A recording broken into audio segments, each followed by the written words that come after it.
Hello, dreamers, and welcome to Urban Storyteller. This is the place where eerie tales and calming whispers meet, helping you drift into peaceful sleep with a touch of mystery. Before we begin tonight's story, I'd love to know where in the world you're listening from. Leave a comment below and let me know. And if you're enjoying these nightly journeys, don't forget to like, subscribe, and tap the bell so you never miss a night of chilling calm. Now close your eyes, get comfortable, and let's drift into the unknown together. My name is Iana, and I've been a park ranger at Glacier National Park for 3 years now. People always ask why I chose this job, isolated in the Montana wilderness, miles from the nearest town. The truth is, I needed the silence. After what happened in Denver, the accident, the guilt, the sleepless nights, I craved emptiness. The vast expanse of untouched forest, the crystal lakes reflecting ancient peaks, the kind of solitude that makes you remember who you are beneath all the noise. The regional office assigned me to the most remote station in the park, Kintla Lake. My cabin sits on the northern shore, a weathered log structure built in 1967 that creaks like old bones in the wind. The nearest road ends 5 miles south, accessible only by foot trail or boat across the lake's mirror surface. Most rangers consider it exile. I called it salvation. Kintla Lake stretches 7 miles long, fed by glacial runoff that keeps the water so cold it could stop your heart in minutes. The surrounding peaks rise like cathedral spires, their faces carved by ice and time into expressions that seem almost human in certain light. Dense stands of lodgepole pine and western larch crowd the shoreline, their roots drinking from water so pure you can see bottom at 30 feet. My duties were simple: maintain the backcountry trails, monitor wildlife populations, assist lost hikers, and file weekly reports via satellite radio. The work suited me. Days passed in blessed routine, checking trail markers, documenting elk migration patterns, testing water quality. Nights brought the kind of deep sleep I hadn't experienced since childhood. The first sign something was wrong came on a Tuesday in late September. I was replacing damaged signage on the Kintla Lake Trail when I heard someone calling my name from across the water. A woman's voice, clear and desperate, echoing off the surrounding peaks. "Iana! Help me!" I dropped my hammer and scanned the opposite shore through binoculars. Nothing. The voice came again, closer now, seeming to move along the water's edge. "Iana! I'm lost! Please!" No boats were registered for the lake that day. No camping permits issued for the area. I grabbed my radio and attempted contact with the main office, but static filled the channel. The mountains often block signals, nothing unusual there. I launched my kayak and paddled toward the voice, watching the water for any sign of disturbance. The lake remained glass smooth, reflecting clouds that had gathered while I worked. As I approached the eastern shore, the calling stopped. I spent 2 hours searching, following game trails and checking hidden coves. Found nothing but bare scat and the bleached skeleton of a deer. That night, I filed a report about a possible missing person. Dispatch confirmed no permits or registered visitors for my sector. They suggested I might have heard an echo from the main campground 12 miles south, though we both knew sound didn't travel that way through the mountains.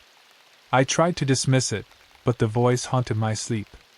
So familiar, like someone I should recognize but couldn't place. A friend from childhood perhaps, or a colleague from Denver. The tone carried genuine fear, the kind that cuts through bone and lodges in memory. 3 days later, it happened again. This time while I was checking fish populations at the lake's north end. A man's voice this time, older, gravelly with panic. "Ranger! There's been an accident! My daughter!" The voice came from a stand of pine on the western slope, maybe 200 yards up from the water. I beached my kayak and climbed toward the source, following a faint deer trail through undergrowth that snagged my uniform. The forest grew denser as I climbed, cathedral quiet except for my breathing and the soft rustle of dead leaves. "Where are you?" I called out. "Keep talking so I can find you." Silence answered. I waited, listening for any sound, snapping twigs, rustling brush, labored breathing. Nothing. Even the birds had gone quiet, as if the forest itself was holding its breath. I spent another hour searching before admitting defeat. Back at the cabin, I tried the radio again. This time I reached dispatch. "This is Station 7, Kimla Lake. Requesting backup for search and rescue." "Copy, Station 7. What's your situation?" I explained about the voices, the missing people who left no trace. The dispatcher's tone grew skeptical. "Any visual confirmation of persons in distress?" "Negative. Audio only." A pause then. "Weather service shows heavy winds in your area yesterday and today. Possible acoustic phenomenon from the main valleys. Continue monitoring and report any actual sightings." Acoustic phenomenon. I understood the implication. Park rangers who spent too much time alone sometimes heard things. Cabin fever. Isolation syndrome. The mountains could play tricks on anyone. But I knew what I heard. Human voices, desperate and real, calling for help that never came. That night I sat on my cabin's porch, watching moonlight paint silver paths across the lake's surface. The September air carried hints of coming winter, wood smoke sent from distant fires, the sharp bite that meant snow on the high peaks. Perfect conditions for sound to carry strange distances, to bounce off rock faces and create impossible echoes. Yet something felt wrong about the explanation. The voices came from different directions, different times of day. They knew my name. They carried emotions too specific, too human to be mere acoustic tricks. I was pouring coffee when the third voice called out, just after dawn on Saturday. A child this time, maybe 8 or 9 years old. "Miss Ranger Lady? I can't find my mommy." The voice came from directly behind my cabin, where the forest pressed close enough to touch the back wall.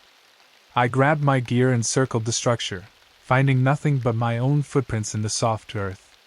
The child called again, further into the trees now. "Please help me. I'm scared." I followed the voice deeper into the forest than I'd ever gone from the cabin.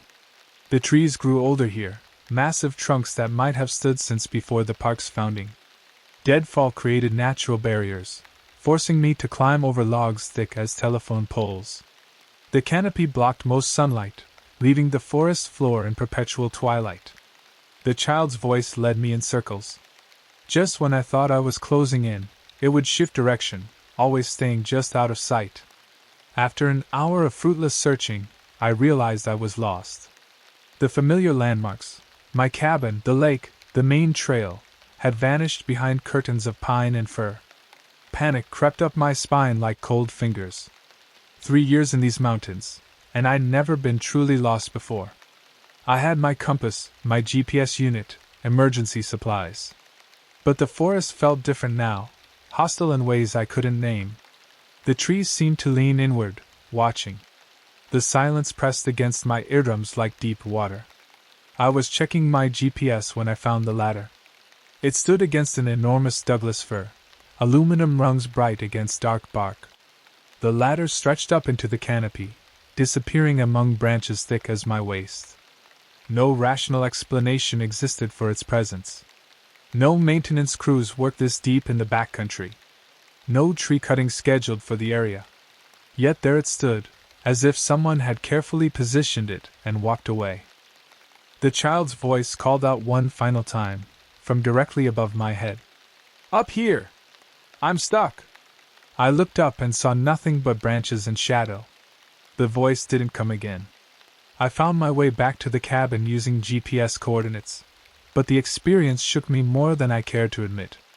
That evening I researched everything I could find about acoustic phenomena in mountainous terrain. Temperature inversions, wind patterns, echo chambers formed by specific rock formations, all plausible explanations for hearing voices where none should exist.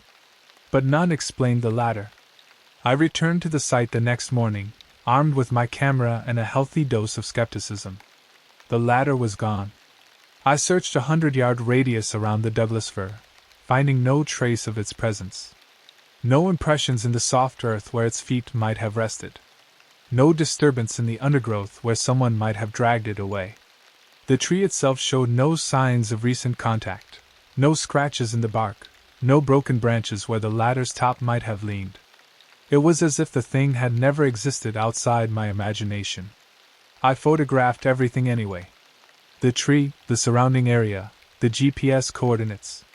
Back at the cabin, I uploaded the images to my laptop and studied them for hours. Nothing unusual appeared in any frame. Just forest, exactly as it should be. That night I dreamed of voices calling from underwater, their words distorted by liquid and depth. I woke gasping, sheets soaked with sweat despite the cabin's growing chill. Monday brought my first real rescue of the season. 2 college students from Seattle had missed their check-in after a 3-day backpacking trip to Hole-in-the-Wall Lake. Their families contacted park headquarters when they failed to return home Sunday evening. I hiked the Kinla Lake Trail to Upper Kinla Lake, then followed the primitive path toward Hole-in-the-Wall. The students had signed the register at the trailhead Friday afternoon, optimistic about weather that had since turned ugly. Fresh snow dusted the high peaks, and temperatures had dropped 20 degrees overnight. I found them huddled in their tent beside Hole-in-the-Wall Lake, both showing early signs of hypothermia. They'd become disoriented in Saturday's snowfall and wandered off-trail, burning through their food supplies while trying to find their way back. Basic wilderness mistakes, but potentially fatal in these conditions. "We heard someone calling yesterday," the girl told me as I prepared hot soup on my camp stove. "A woman's voice, saying she could lead us to the main trail. We followed it for hours before realizing we were going deeper into the mountains." Her boyfriend nodded, teeth chattering despite the warming tea I'd given him. "Sounded like she was maybe 50 yards ahead of us, always just out of sight. Voice kept moving, like she was walking point. But when we finally caught up to where the sound was coming from, nothing there," the girl finished. "Just trees and rocks. No footprints, no sign anyone had passed that way." I felt ice form in my stomach that had nothing to do with the mountain air. "What exactly did the voice say?" "This way to the trail," the boy replied. "Follow me, I know these mountains." Stuff like that. We thought maybe it was another hiker who'd seen our headlamps and was trying to help. I guided them back to the main trail, a 6-hour hike made longer by their weakened condition. They rode in the ambulance to Kalispell General with minor frostbite and dehydration, lucky to be alive. Their story went into my incident report as disorientation due to weather conditions, but I knew there was more to it. The voice they described matched the one I'd heard calling my name across the lake. Same tone, same apparent direction of movement. But these students had followed it deeper into wilderness that could have killed them. That night I called my supervisor, Regional Chief Kellerman, on the satellite phone. A 20-year veteran of the Park Service, he'd worked everywhere from Yellowstone to the Everglades. If anyone had experience with strange occurrences in remote areas, it would be him. "Mike, I need to run something by you. Off the record." "What's eating you, Ayana? You sound spooked." I told him about the voices, the ladder, the lost students who'd followed phantom guidance toward death. He listened without interruption, a silence that stretched long enough to make me wonder if our connection had dropped. "How long since you've taken leave?" he finally asked. "Not since I started here." "But Mike, this isn't 3 years without a break. That's too long for anyone, especially in isolation postings. The mind starts playing tricks." The students heard it too. Lost hikers hear all kinds of things. Stress, exhaustion, hypothermia, any of those can cause auditory hallucinations. They were probably echoing each other's fears. I wanted to argue, but what evidence did I have? Voices without sources, a ladder that vanished, the vague unease that something was hunting in my forest? It sounded like madness even to me. "Take a week in town," Kellerman continued. "Visit family, sleep in a real bed, remember what civilization feels like. I'll have Rodriguez cover your sector." "I don't need." "It's not a request, Ayana. You're exhibiting classic signs of isolation stress. Take the leave, or I'll make it medical." I agreed to consider it, knowing I wouldn't abandon my post.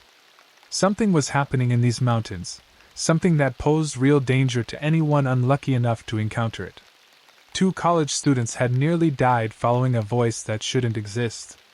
How many others might hear that same call? Wednesday brought an early snowfall that transformed the landscape overnight. The lake's surface acquired a skin of ice that would thicken as temperatures dropped. Soon it would freeze solid enough to walk on, cutting me off from the outside world until spring. Perfect conditions for whatever hunted these mountains to operate without interference. I was chopping firewood behind the cabin when I heard my mother's voice calling from the tree line. "Ayana, honey? Can you help me carry these groceries?" The axe slipped from my hands, embedding in the chopping block with a solid thunk. My mother had been dead for 15 years, killed in a car accident during my sophomore year of college. I'd heard her voice in dreams, in moments of stress, but never with such crystal clarity. "I'm right here, sweetheart. Just past these trees." The voice came from the same area where I'd found the phantom ladder. I approached slowly, hand resting on the bear spray clip to my belt. The snow crunched under my boots, the only sound in a forest gone silent as a grave.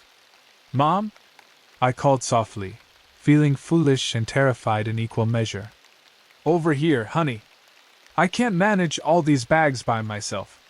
The voice led me deeper into the forest, always staying just ahead, always claiming to be just past the next cluster of trees. I followed for 10 minutes before stopping myself. My mother was dead. Whatever spoke with her voice wanted to lead me away from safety, just as it had led the college students toward hypothermia and death. I turned and walked back to the cabin, ignoring the voice that continued calling my name in tones of hurt and disappointment. By the time I reached my porch, the forest had fallen silent again. That night I researched every case of missing persons in Glacier National Park over the past 20 years. The official files painted a picture of typical wilderness hazards: exposure, falls, animal attacks, simple navigation errors that turned fatal. But reading between the lines, I found disturbing patterns. 7 cases in the last decade involved experienced hikers who had wandered off established trails for no apparent reason. 3 separate incidents described rescuers hearing calls for help that led nowhere. In 2019, a family camping at Bowman Lake reported their 8-year-old daughter missing after she said she was following the nice lady who knows where the blueberries grow. They found the girl 12 hours later, 3 miles from camp, hypothermic but alive. She insisted a woman had led her into the mountains, promising to show her berry patches. Search teams found no trace of any other person in the area. The child's description matched my own experience perfectly. A voice calling from the forest, always just out of sight, leading deeper into wilderness that could kill the unwary. Something was hunting in these mountains. Something that spoke with stolen voices, that knew exactly what words would lure people away from safety. And I was the only one who seemed to understand the threat it posed. By October, the first serious snow locked me into the Kintla Lake Basin for the winter. The trail to the nearest road became impassable, leaving only my radio and satellite phone as connections to the outside world. Most rangers would have evacuated to town by now, but I'd volunteered to maintain the winter watch station. Someone needed to monitor the area, and after my conversations with Kellerman, I knew no one would believe my reports about the voices. The lake froze solid in record time, its surface becoming a highway for wolves and other predators following prey herds to lower elevations. I documented their movements, photographed tracks in fresh snow, maintained detailed logs of wildlife behavior. Normal ranger duties that helped preserve the illusion that everything was normal. But the voices came more frequently now, calling from different points around the lake at all hours. Sometimes I recognized them, childhood friends, college roommates, my father calling me in for dinner the way he had when I was 10. Other times they belonged to strangers, people whose voices carried fear and pain that cut through the winter air like knives. I stopped responding to any of them. The pattern became clear after weeks of careful observation. The voices always called from locations that would lead people away from established trails, away from safety, deeper into wilderness where winter could kill in hours. They knew personal details, names, relationships, shared memories, that no ordinary predator should possess. On Halloween night, appropriately enough, I discovered what was making the voices. I was checking my weather station equipment when movement caught my eye across the frozen lake. A figure stood on the opposite shore, waving frantically. Even at a distance of nearly a mile, I could hear its calls for help. Ranger! Thank God! My friend fell through the ice. I raised binoculars and focused on the figure.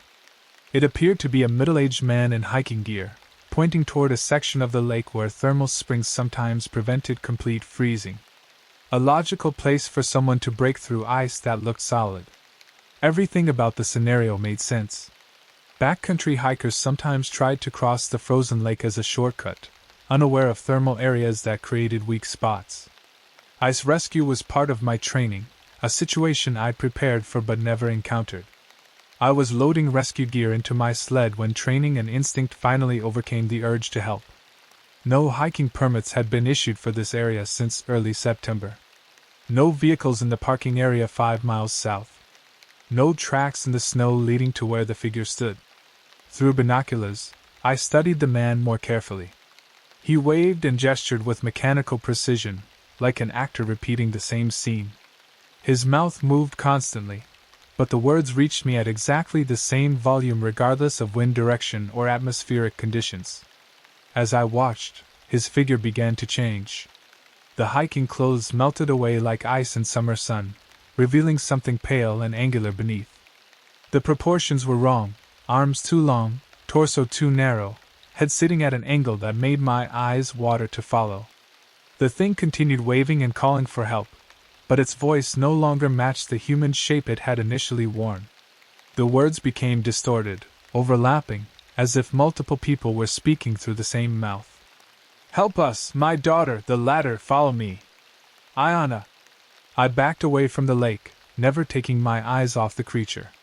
It maintained its performance for another hour, cycling through different personas: lost hikers, injured climbers, confused children. Each voice was perfect, emotionally compelling, designed to trigger every rescue instinct I possessed. Only when full darkness fell did it finally abandon the charade and disappear into the forest. I spent that night researching Native American folklore from the region, looking for any legends that might explain what I'd witnessed. The Blackfeet and Kootenai tribes had hunted these mountains for thousands of years before the park's establishment. Their oral traditions might contain warnings about creatures that mimicked human voices. What I found chilled me more than the October wind. Both tribes shared legends of entities they called voice thieves, shape-shifting predators that collected human voices like trophies, using them to lure victims into deadly situations. The stories described creatures that could perfectly mimic any sound they'd heard, from crying infants to dying elders, using emotional manipulation to lead people away from safety. According to the legends, these creatures fed on human suffering. They didn't simply kill their victims, they led them into situations where the wilderness itself became the weapon. Hypothermia, falls, exposure, predator attacks. Deaths that looked natural, leaving no evidence of supernatural interference. The stories also mentioned one crucial detail.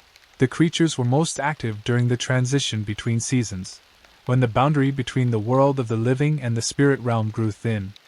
We were approaching the deepest part of winter. Over the following weeks, I documented 7 more sightings of the creature across the lake. It appeared as different people each time, sometimes alone, sometimes in groups of 2 or 3. Always in locations that would require dangerous travel to reach. Always calling for help with voices stolen from real people who might have passed through these mountains years or decades earlier. I began to understand why the thing had fixated on my sector. Kintla Lake was the most remote area in the park, visited by only the most experienced hikers during summer months. Anyone who did venture here was already isolated, already committed to dangerous wilderness travel. Perfect hunting grounds for a predator that specialized in leading people astray. The creature had probably claimed victims for years without anyone connecting the disappearances. Official reports would blame exposure, navigation errors, equipment failures, all reasonable explanations for deaths in harsh wilderness.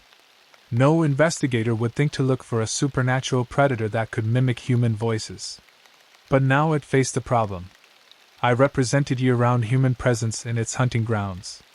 As long as I remained at my post, it couldn't operate freely.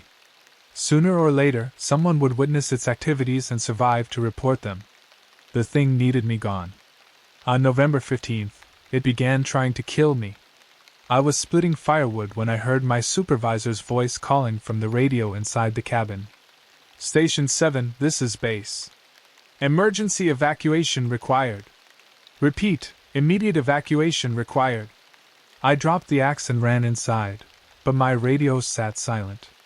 No lights, no static, no indication of incoming transmission. I checked all frequencies, tested the equipment, confirmed everything was working normally.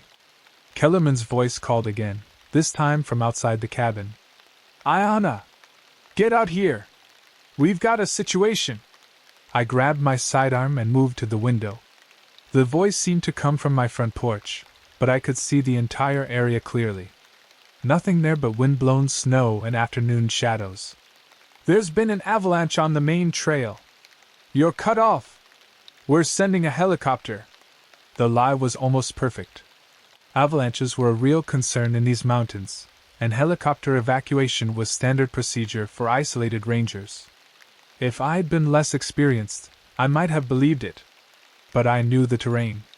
No avalanche zones existed between my cabin and the trailhead. The story was designed to make me leave the safety of my shelter and move to an open area where a helicopter might theoretically land, where the creature could attack without witnesses. I stayed inside and waited. The fake radio calls continued for hours, growing more urgent and desperate. Kellerman's voice was joined by others, medical personnel, helicopter pilots, search and rescue coordinators, all telling me to leave the cabin, to move to specific locations where help was supposedly waiting. I recognized the trap. The thing had studied human behavior, learned how we responded to authority figures and emergency situations. It was using that knowledge to manipulate me the same way it had manipulated countless others. That night, it tried a different approach. My father's voice called from outside, weak and confused. Ayana? Honey, I'm lost. I don't know how I got here. Everything's so cold. The voice carried genuine bewilderment, the confusion of an elderly man with advancing dementia. My father had suffered from Alzheimer's before his death 2 years earlier. The creature somehow knew this, had crafted its deception with surgical precision. I can't find the car, sweetheart. Can you help your old dad? I pressed my hands over my ears and tried to block out the sound. The voice was perfect, every inflection, every pause, every hint of vulnerability that had marked my father's final years. Whatever the creature was, it didn't simply mimic voices. It stole memories, emotions, the deepest connections between people. The psychological assault continued through the night. Friends who had died in the Denver accident called out in pain, begging me to save them. My mother sang lullabies she'd used when I was afraid of thunderstorms. Colleagues from my ranger training class asked why I'd abandoned them in the wilderness. By morning, I was exhausted and hollow, drained by hours of resisting voices that knew exactly how to hurt me. But I was still alive, still in control of my actions. The creature's perfect mimicry meant nothing if I refused to respond. I made coffee and watched the sunrise paint the mountains gold and rose. Somewhere out there, a predator older than human memory was learning that I wouldn't be an easy victim. The real hunt was just beginning. December brought temperatures that dropped below zero and stayed there for weeks. The snow piled 8 feet deep around the cabin, turning my world into a crystalline prison where nothing moved except wind and the occasional glimpse of ravens riding the thermals. Normal winter conditions for the region, but this year felt different. Heavier somehow, as if the very air had thickened with malevolent intent. The creature had learned that direct confrontation wouldn't work. I'd proven immune to its vocal manipulations, too experienced to be lured away from safety by phantom emergencies or emotional appeals. So it changed tactics, becoming subtler, more patient. The new campaign began with whispers. At first, I attributed them to wind finding gaps in the cabin's construction, the soft susurrus of air moving through cracks and chinking, the whistle of thermal drafts around windows and doors. Old cabins made noise, especially in extreme cold when wood contracted and metal fixtures stressed under temperature variations. But these whispers had cadence, rhythm, almost like conversations heard through thick walls. I began sleeping poorly, waking at 3 or 4 in the morning to what sounded like voices in the next room. Muffled discussions that stopped the moment I sat up to listen. When I investigated, I found only empty rooms filled with moonlight and shadow. The whispers grew clearer over time. Not words exactly, but emotional content: fear, pain, desperation. The accumulated suffering of everyone who had ever died in these mountains, concentrated into barely audible streams of consciousness that leaked through the cabin's walls like cold seeping through stone. By the winter solstice, I could distinguish individual voices within the chorus. A child crying for his mother. An elderly woman praying in a language I didn't recognize. A man begging forgiveness for sins I couldn't understand. Dozens of distinct personalities, all trapped somewhere between life and death, all trying to communicate something vital. I began documenting the phenomenon, recording hours of audio that captured only wind and silence when played back.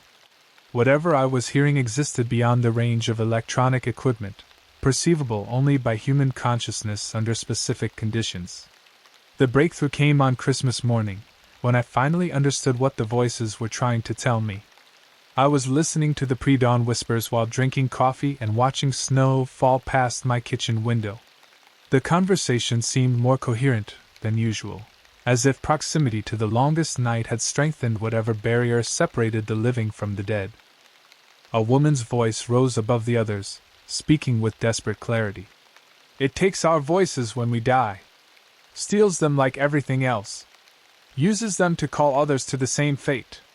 Other voices joined her, confirming details that made my blood run cold. 50 years I've been trapped here, maybe more. Can't leave, can't warn anyone. Only speak through the barrier when conditions are right. The thing feeds on death, but not just physical death. The despair, the fear, the moment when hope dies and you realize you'll never see home again. That's what it really wants. It's been hunting here since before the park existed. Before the tribes came. Something old, from when the ice still covered these peaks. I grabbed a notebook and began transcribing everything I could catch. The voices spoke of a creature that existed partially outside normal reality, shapes shifting between dimensions as easily as changing clothes. It collected human voices like a spider collected prey, storing them in some metaphysical web where the dead remained conscious but powerless. The entity had evolved its hunting methods over centuries. In earlier times, it had simply taken the form of familiar animals, wolves calling with human voices, deer that spoke like lost children. But as humans grew more sophisticated, so did its deceptions. Now it crafted elaborate scenarios designed to exploit modern psychology and social conditioning. It knows everything about you, one voice warned. Reads your memories like books. Finds the perfect words to make you follow. Been watching you for months, studying your patterns. Knows you won't abandon your posts, won't leave people in danger. It's going to use that against you. The warning proved prophetic. 3 days after Christmas, the creature unveiled its masterpiece of manipulation. I was checking my weather instruments when a snowmobile approached across the frozen lake. The machine moved slowly, its engine coughing and missing like a motor on the verge of failure. The rider wore standard winter gear, insulated coveralls, helmet, face protection against the wind chill. The snowmobile stopped 50 yards from shore, steam rising from its overheated engine. The rider removed their helmet, revealing a young woman with frost-rimed hair and skin pale as winter moonlight. "Thank God," she called out. "I've been riding for hours trying to find help. My brother's trapped in an ice cave up the North Ridge. His leg's broken, and I can't get him out alone." Everything about her story made perfect sense. Ice caves formed naturally in the area's limestone formations, popular with experienced climbers during winter months. A fall could easily result in broken bones and entrapment. The woman appeared genuinely distressed, her voice carrying the particular exhaustion that came from hours of desperate travel. But I'd learned to trust the whispers more than my eyes. The voices of the dead rose in urgent warning, barely audible beneath the snowmobile's idling engine. "It's not real. Illusion. The machine, the woman, all of it stolen from someone who died here years ago." I raised my binoculars and studied the scene more carefully. The snowmobile looked authentic, down to manufacturer decals and wear patterns from normal use. The woman's gear appeared genuine, her expressions of distress perfectly natural. Only one detail betrayed the deception. No tracks led to where she'd stopped. The snow around her machine was undisturbed, as if the entire tableau had materialized from thin air. "Please," she called again. "I know you're a ranger. My brother's going to die if we don't get him out of there soon." I wanted to help. Every instinct screamed at me to grab my rescue gear and follow her into the mountains. The scenario was exactly the kind of emergency I'd trained for, the reason I'd stayed at my post through the dangerous winter months. But the whispers kept warning me, their accumulated wisdom born from decades of similar deceptions. "Don't follow, leads to the killing ground, where it feeds on the dying." I made my choice and stepped back from the shoreline, raising my hand in a gesture that could be interpreted as acknowledgement but not agreement. The woman's expression shifted from relief to confusion to something else entirely. Her features remained human, but the emotions behind them weren't. Frustration, perhaps? Calculation? The cold patience of a predator that had invested significant energy in an elaborate trap. "You're the ranger, right? You have to help. It's your job." Still, I didn't move. The woman tried different approaches: tears, anger, desperate pleas for basic human compassion. When none of them worked, she climbed back onto her snowmobile and rode away across the lake, her machine's engine running perfectly now. But she didn't leave tracks in the snow. The entire performance had been projected somehow, a three-dimensional illusion crafted from stolen memories and supernatural malice. That night, the whispers told me the truth about what I'd almost walked into. The cave she described is real. But it's not limestone.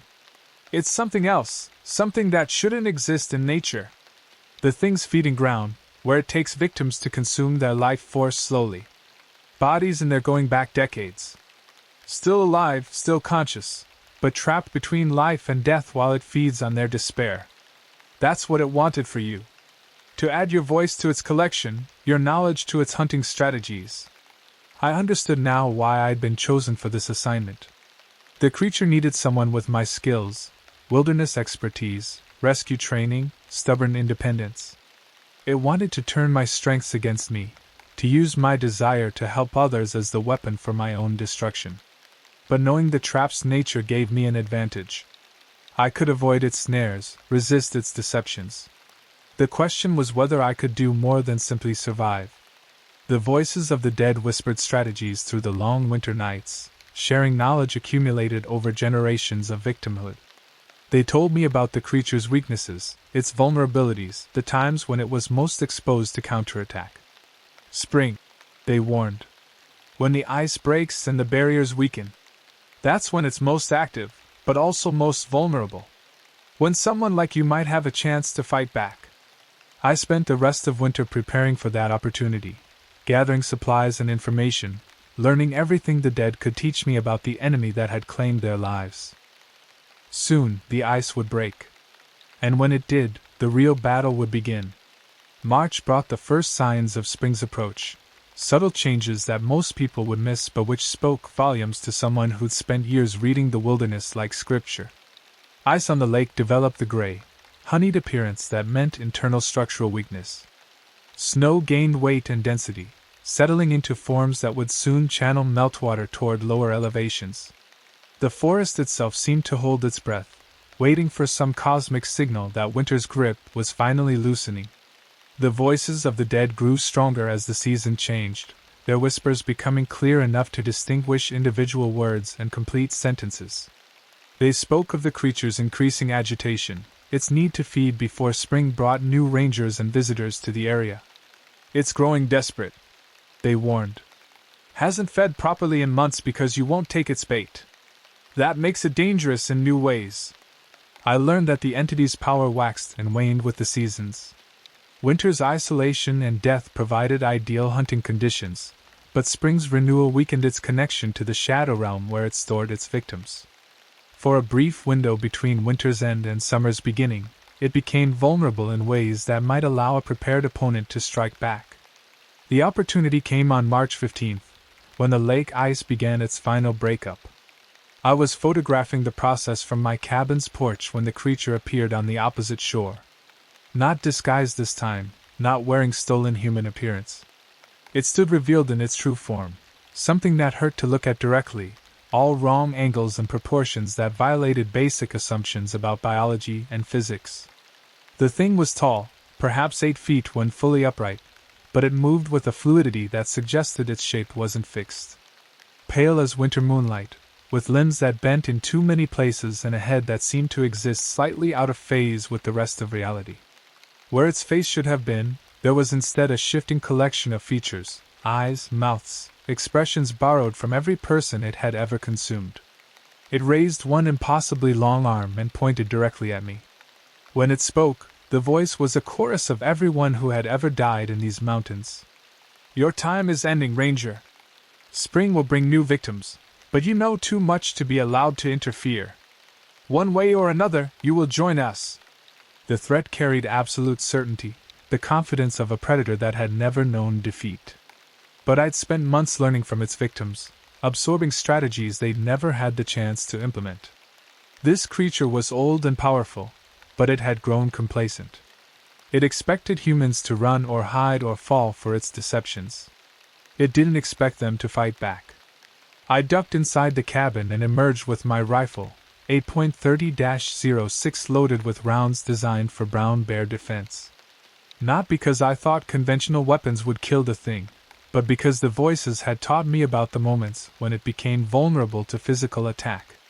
"When it feeds," they'd whispered. "When it's absorbing life force from victims. That's when it's most present in our reality, most solid." The creature laughed at the sight of my rifle, a sound like ice breaking under pressure. "Bullets cannot harm what exists between worlds, little Ranger. But we appreciate the gesture." It began walking across the ice toward my shore, each step somehow finding solid footing despite the deteriorating surface. The frozen lake groaned under its weight, stress fractures radiating outward from its path like a spider web of crystalline destruction. I waited until it reached the halfway point before implementing the strategy the dead had taught me. Instead of shooting at the creature, I aimed at the ice beneath its feet. The first shot punched through the weakened surface like a meteor through paper. The creature stumbled but caught itself, looking genuinely surprised for the first time since I had begun observing it. I fired again, and again, each shot carefully placed to exploit stress points where thermal action had already weakened the ice's structural integrity. Cracks spread outward in expanding patterns, the lake's surface beginning to fail under the creature's concentrated weight. The thing tried to retreat, but I'd planned for that possibility. My shots had created a pattern of weakness that made every direction equally unstable. It was trapped in the center of a collapsing web, with nowhere to run that wouldn't send it plunging into water cold enough to stop a human heart in minutes. The ice gave way with a sound like the world cracking open. The creature disappeared beneath the surface, its supernatural composure finally breaking into something that might have been panic. I watched the water for several minutes, rifle ready, but nothing emerged. Steam began rising from the area where it had fallen through. The voices of the dead grew excited, speaking over each other in their eagerness to explain what was happening. "The water, it's blessed ground now, sacred lake that predates the creature's presence. Can't maintain its form in moving water, barriers between worlds grow too thin. It's dissolving, all the stolen voices being released." I felt rather than heard the moment when dozens of trapped souls finally broke free from their supernatural prison. A warmth that had nothing to do with air temperature spread across the lake, and for just an instant, I could see them, translucent figures rising from the water like mist, finally able to continue journeys that had been interrupted decades earlier. They nodded to me in gratitude before fading into whatever realm awaited beyond the boundaries of physical existence. The lake grew calm again, its surface reflecting sky and mountains with perfect clarity. No trace remained of the creature that had hunted here for untold centuries. Only clean water and the promise of spring's renewal.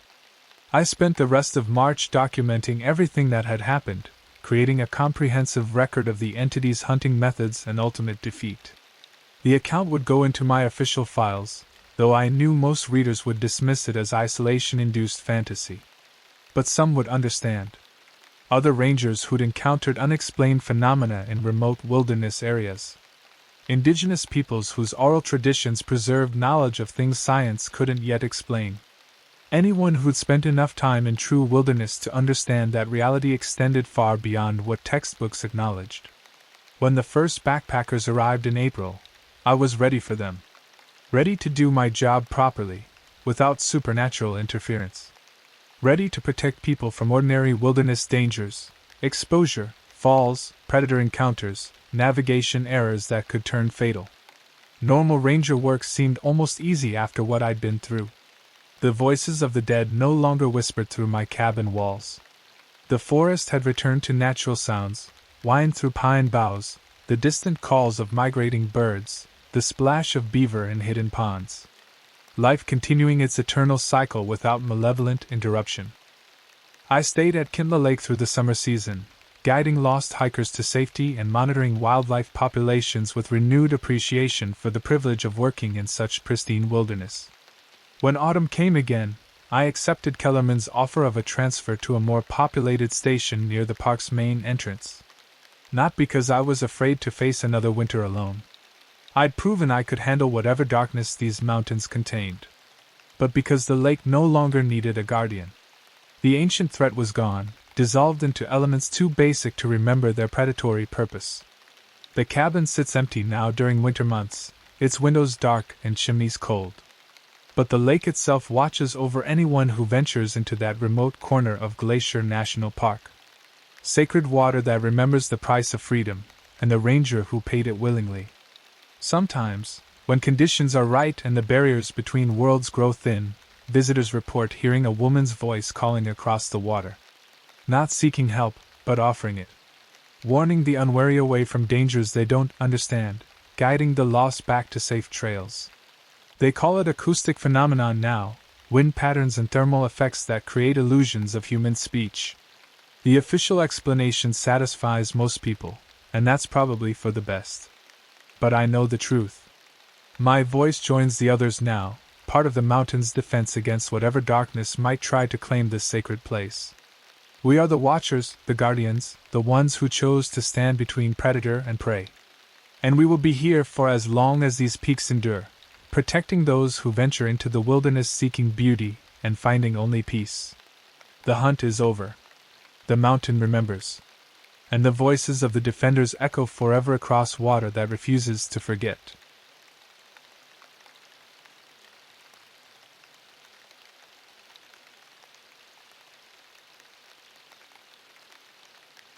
My name is Xavier Cross, and I've been a park ranger in the Wanagi-Hoi Wilderness for 8 years. In that time, I've pulled drowning kayakers from the Kachina River, guided lost families back to civilization, and rappelled down cliff faces to reach injured climbers. I've seen hypothermia, broken bones, and panic attacks that would leave grown men weeping. But nothing, absolutely nothing, prepared me for what I encountered during those 3 days in September. The wilderness area where I work covers 200,000 acres of dense forest, jagged peaks, and hidden valleys in the northern Rockies. The name Wanagi-Hoi comes from an old Lakota phrase meaning spirit resting place, though the local tribes stopped visiting this particular area generations ago. When I first started working here, I assumed it was because of the difficult terrain. Now I know better. The call came in at 4:47 a.m. on a Tuesday. Knox Martinez, our communications officer, woke me with the radio crackle that every search and rescue worker dreads. Xavier, we've got a missing hiker. Female, 26 years old, overdue from a 3-day solo trip. Name's Aria Coleman. She was supposed to check in yesterday evening. I rolled out of my bunk at the remote Thunderbird station, our northernmost outpost. Through the window, I could see the morning mist clinging to the forest like ghostly fingers. The September air carried that crisp bite that meant winter wasn't far behind. What's her planned route? I asked, pulling on my uniform and checking my pack. She filed a backcountry permit for the Ghost Water Trail Loop. 3 days, 2 nights. Planned to camp at Mirror Lake the first night, then push up to Eagle's Roost Cabin for night 2 before hiking out. I knew that route well. Ghostwater Trail was a moderate to difficult hike that took experienced backpackers through some of the most remote terrain in the wilderness. The trail followed an ancient game path that wound through dense groves of aspen and pine, across rock fields, and up into alpine meadows where the silence could drive a person mad. "Any reason to think she's in trouble, or just delayed?" Knox's voice carried a note of concern. "Her emergency contact called it in. Said Aria was militant about sticking to schedules. Never missed a check-in in her life. Plus, the weather's been weird up there." That was an understatement.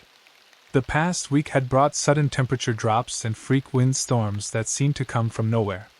Local wildlife had been acting strange too, deer abandoning their usual feeding areas, birds flying in confused patterns, and coyotes howling at all hours. Even the insects seemed different, clustering in unusual formations that made my skin crawl. I grabbed my radio, medical kit, and emergency supplies. "I'll head up the Ghostwater Trail and try to pick up her tracks. Send Finn up the eastern approach in case she tried to cut cross-country." The drive to the trailhead took 40 minutes on winding dirt roads. As I bounced through potholes and around fallen trees, I couldn't shake the feeling that something was watching me from the forest. Several times, I caught movement in my peripheral vision, shadows that seemed too large and moved too deliberately to be cast by swaying branches. At the trailhead, I found Aria's Honda Civic parked exactly where it should be. A quick inspection revealed nothing unusual, no signs of forced entry, no blood, no indication of struggle. Her car registration and insurance were current, and she'd left a neat note on the dashboard with her contact information and planned return date. The trail register showed her signature from 3 days earlier. "Aria Coleman, solo hiker, 3-day trip, emergency contact, Rebecca Coleman, sister."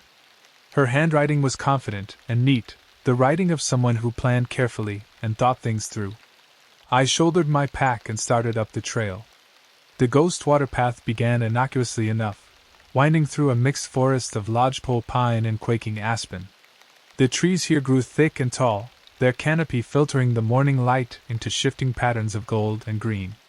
Under normal circumstances, it was one of the most beautiful hikes in the wilderness area. But something felt wrong from the first step. The forest was too quiet. No birds sang in the branches overhead. No squirrels chattered or scurried through the underbrush. Even the ever-present buzz of insects was absent. The only sound was my own breathing and the soft crunch of pine needles under my boots. After an hour of hiking, I found Aria's first campsite at Whispering Creek. She'd followed leave no trace principles perfectly, no litter, fire thoroughly extinguished, human waste properly buried. But there were details that bothered me. Her tent had been pitched in an unusual spot, far from the established camping area and backed up against a large boulder. It was a defensive position, the kind of camp you'd make if you were worried about something approaching from the forest. I knelt beside the cold fire ring and examined the ashes. Mixed in with the charred wood were what looked like small bones, bird bones, maybe, or rodent. That was odd. Most backpackers didn't hunt or fish, and even those who did rarely bothered with small game. But the tracks around the campsite were what really got my attention. Aria's boot prints were clear in the soft earth, size 8 Merrill hikers with a distinctive tread pattern. But surrounding her tracks were others that made no sense. They looked almost human, but wrong somehow. Too long, with what appeared to be claw marks at the tips of the toes. The stride length suggested someone much taller than Aria's 5 feet 6 inches frame, and the gait was irregular, as if the walker had been injured or was moving on all fours part of the time. I photographed the tracks with my radio's camera function and took measurements. Whatever had made them had circled Aria's campsite multiple times during the night, sometimes coming within a few feet of her tent. As I prepared to continue up the trail, I heard something that stopped me cold. From somewhere deeper in the forest came a sound I'd never heard before, a low, mournful cry that seemed part human, part animal. It echoed off the canyon walls, distorting until it was impossible to tell its direction or distance. Every instinct told me to call for backup and wait. But a young woman was missing, possibly injured, and the longer I delayed, the less chance we had of finding her alive. I keyed my radio. Knox, this is Xavier. I'm at Whispering Creek. Found some unusual tracks around Coleman's first campsite. Continuing up the trail toward Mirror Lake. Copy that. How unusual. I stared at the strange prints in the dirt, trying to find words that wouldn't sound crazy. Possibly large animal. Canine, maybe, but the tracks are different. Keep Finn on standby and have him bring the tranquilizer gun. Roger. Be careful up there, Xavier. I resumed hiking, following Aria's clear trail up the gradual switchbacks toward Mirror Lake. The forest grew denser as I climbed, the trees pressing closer to the path until I felt like I was walking through a living tunnel. Branches seemed to reach for me with gnarled fingers, and shadows moved in ways that had nothing to do with the wind. The temperature was dropping, despite the sunshine filtering through the canopy. My breath began to mist, and I pulled on my fleece jacket. According to my altimeter, I was only at 7,200 feet, not nearly high enough for this kind of cold. 2 hours into the hike, I found the first sign of real trouble. Torn fabric hung from a low pine branch about 20 feet off the trail. The material was bright blue nylon, the same color as the jacket described in Aria's gear list. But the way it was torn suggested violence, not an accidental snag. The edges were ragged, as if something with claws had ripped through the fabric. Below the branch, the undergrowth was disturbed. Broken twigs, trampled ferns, and deep gouges in the earth painted a picture of struggle. Aria's tracks led off the main trail here, but they were joined by those other prints, the ones that looked almost human but wrong. I followed the disturbed ground for about 50 yards before the trail became impossible to read. The terrain turned rocky, and whatever had happened here had ended at a small clearing dominated by a massive pine tree. The tree was old growth, probably 300 years or more, with a trunk so wide it would take 4 people holding hands to encircle it. But someone had carved symbols into its bark. The carvings were fresh, made within the last few days. They looked like a mixture of primitive pictographs and something else, something that hurt to look at directly. My eyes wanted to slide away from the symbols, and staring at them too long gave me a headache. I photographed the tree and took GPS coordinates, then tried to raise Knox on the radio. Static filled the channel, punctuated by what sounded like whispered words in a language I didn't recognize. Knox, this is Xavier, do you copy? More static, then Knox's voice, distant and distorted. Xavier, interference, storm moving in, careful. The radio went dead. I checked the battery and antenna connections, but everything seemed fine. Sometimes the mountains played havoc with communications, but I'd never experienced interference this severe. Standing alone in that clearing, surrounded by the unnatural silence of the forest, I felt eyes watching me. The sensation was so strong I spun around, hand moving instinctively to the bear spray on my belt. But nothing moved among the trees except shadows. Then I heard it again, that cry from deeper in the forest.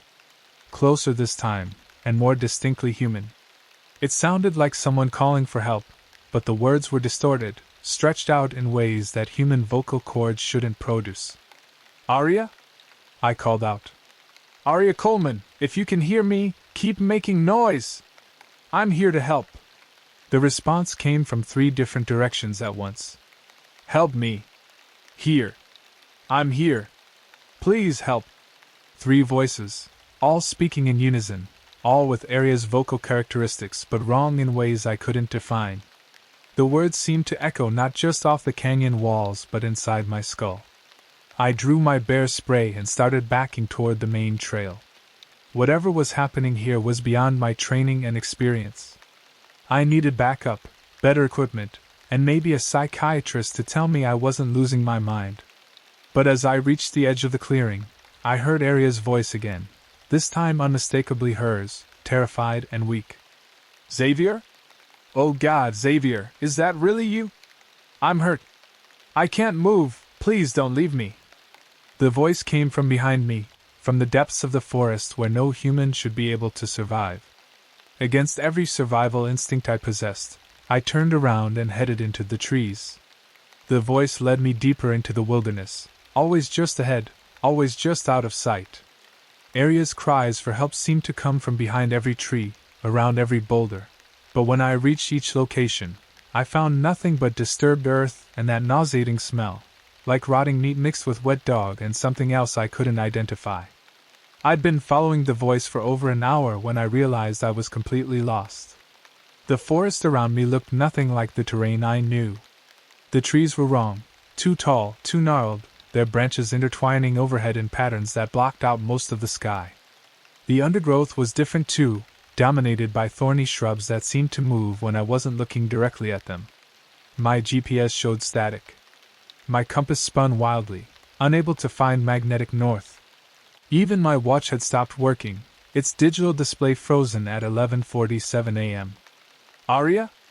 I called out, my voice sounding small and lost in the oppressive silence. "Where are you?" "Here," came the response, from a direction that might have been ahead or behind or above. "I'm here, hurt, can't move." I pushed through a curtain of hanging moss and stumbled into a clearing that shouldn't exist. Mirror Lake spread before me, its dark surface reflecting the overcast sky like black glass. But this wasn't the Mirror Lake I knew. The real lake was kidney-shaped and crystal clear, fed by a cheerful stream that cascaded down granite ledges. This body of water was perfectly round, its shores lined with bleached driftwood that looked like scattered bones. In the center of the lake, maybe 50 yards from shore, stood a small island topped by a single dead tree. Something hung from its branches, something that looked disturbingly like a human form. "Oh Jesus!" I whispered, pulling out my binoculars. The figure was definitely human, suspended from the tree by what appeared to be rope or vines. But the proportions were wrong. The limbs were too long, the torso twisted at an impossible angle. As I focused the binoculars, the figure turned its head toward me with a movement too fluid for anything with a spine. It was Arya. And it wasn't. The face was hers, the same heart-shaped features, the same dark hair, the same kind eyes that smiled from her missing person photo. But her skin was pale as moonlight, and when she opened her mouth to speak, I could see too many teeth. "Xavier," she called, her voice carrying impossibly clearly across the water. "I knew you'd come for me. I knew you wouldn't leave me here alone." "Arya, hold on!" I shouted back. "I'm going to get you down." I scanned the shoreline for anything that could serve as a raft or boat. The driftwood might work if I could lash some pieces together, but I'd need rope, and my equipment didn't include anything long enough for a crossing. "Don't come out here," Arya said, and now her voice carried a note of urgency. "Don't come into the water. It's not safe. Something's wrong with me, Xavier. Something happened to me in the forest, and I'm not right anymore." As she spoke, I noticed movement in the water around the island. Dark shapes glided just beneath the surface, too large to be fish, too purposeful to be debris. Whatever was in the lake seemed to be circling the island, waiting. "What happened to you?" I called. "Where have you been for 3 days?" Arya's laugh was like breaking glass. 3 days? Xavier, I've been hanging here for weeks. Months. The things in the forest, they caught me on my first night. They've been wearing my skin, walking around in my body, learning how to be human. But they're not very good at it yet." The figure on the tree began to change as I watched. Its limbs elongated further, joints bending in directions that defied anatomy. The face that had been Arya's melted and reformed, features shifting like clay in the hands of a careless sculptor. "We've been practicing," it said with a voice that was no longer even remotely human. "Learning your mannerisms. Your speech patterns. The way you move through the world. We almost had it right, didn't we? Almost fooled you completely." I backed away from the water's edge, my hand again finding the bare spray. "What are you?" "We are what was here before your people came with their roads and their buildings and their noise. We are what remains when everything else is stripped away. We are hungry, Xavier Cross, and we have been waiting so very long for someone like you." The thing that had been pretending to be Arya began to descend from the tree, not climbing down but flowing like liquid shadow. As it moved, I caught glimpses of its true form, something that might once have been human but had been twisted into angles and proportions that hurt to perceive. The real Arya Coleman is still alive, it continued conversationally. Would you like to see her? Without waiting for an answer, it gestured toward the water. The dark surface began to bubble and churn, and shapes rose from the depths. Human shapes, waterlogged and pale, their eyes reflecting the gray sky like mirrors. There were dozens of them. Hikers, hunters, campers, people who had disappeared in these mountains over the years. People whose bodies had never been found. They stood waist deep in the black water, swaying gently with currents that didn't exist. And among them, near the front of the group, stood Arya Coleman. She looked exactly as she had in her missing person photo, except for her eyes. They were black now, black as the water, and when she opened her mouth to speak, lake water poured out instead of words. Run, she mouthed silently. Run now. I didn't need to be told twice. I turned and crashed through the undergrowth, no longer caring about following a trail or maintaining my bearings. Behind me, I could hear the sound of bodies emerging from water, footsteps that moved too quickly and in rhythms no human gait could produce. The forest had become a labyrinth. Paths appeared where none had been before, leading in circles and dead ends. Trees seemed to shift when I wasn't looking, blocking routes that had been clear moments before. The very landscape was working against me, trying to turn me around and send me back to that cursed lake. But I'd spent 8 years in these mountains. I knew how to navigate by the sun when visible, by the growth patterns of moss on trees, by the way water flowed downhill. Slowly, fighting every step, I began to work my way back toward the main trail. The sounds of pursuit faded, but they were replaced by something worse, voices calling my name from all directions. Not just Arya's voice now, but others.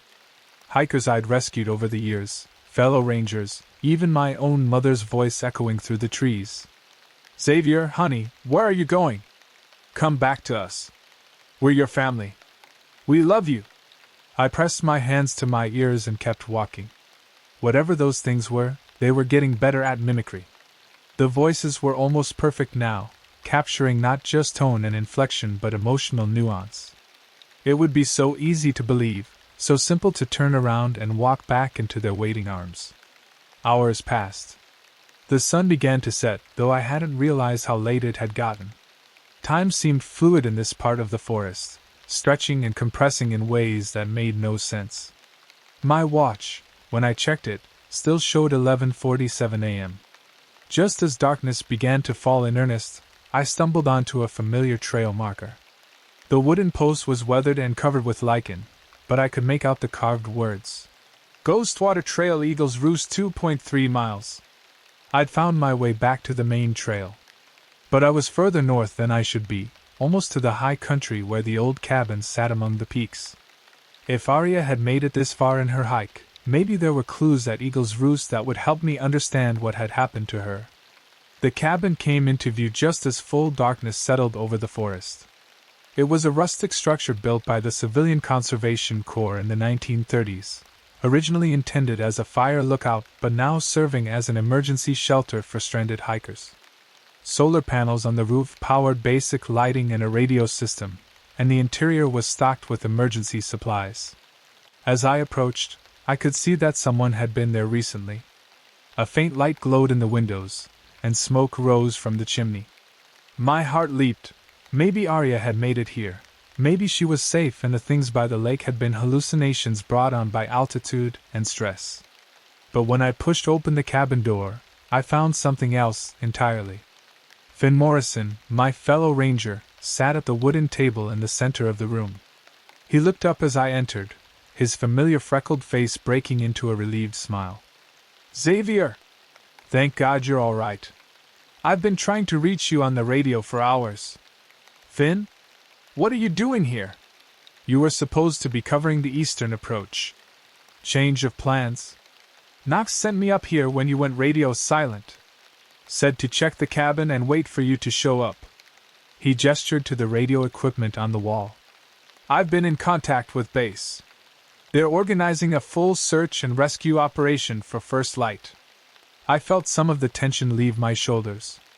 The familiar sight of my partner, the warm glow of the cabin's lighting, the crackle of the fire in the stone hearth, It all felt wonderfully normal after the horrors of the lake. "Did you find any sign of Coleman?" Finn asked. I slumped into a chair across from him, suddenly exhausted. "Maybe. The situation's complicated. I think we're dealing with something more serious than a simple lost hiker." "How so?" I tried to organize my thoughts, to find words that would convey what I'd experienced without sounding insane. "There are tracks around her campsites. Not human, not exactly animal either. And the lake. Finn, there's something wrong with Mirror Lake. I saw things there that don't make sense." Finn nodded sympathetically. "The wilderness can play tricks on your mind, especially when you're stressed. Shadows become monsters, sounds become voices. It happens to everyone eventually. This wasn't my imagination," I insisted. "I photographed the tracks, took GPS coordinates. There's physical evidence. Of course. We'll document everything and turn it over to the investigation team." Finn leaned back in his chair, studying me with concerned eyes. "You look exhausted, partner. Why don't you get some rest? I'll take first watch." Something in his tone bothered me, but I couldn't put my finger on what. Maybe it was just the stress of the day, the accumulated fear and confusion catching up with me. Finn was right. I was exhausted.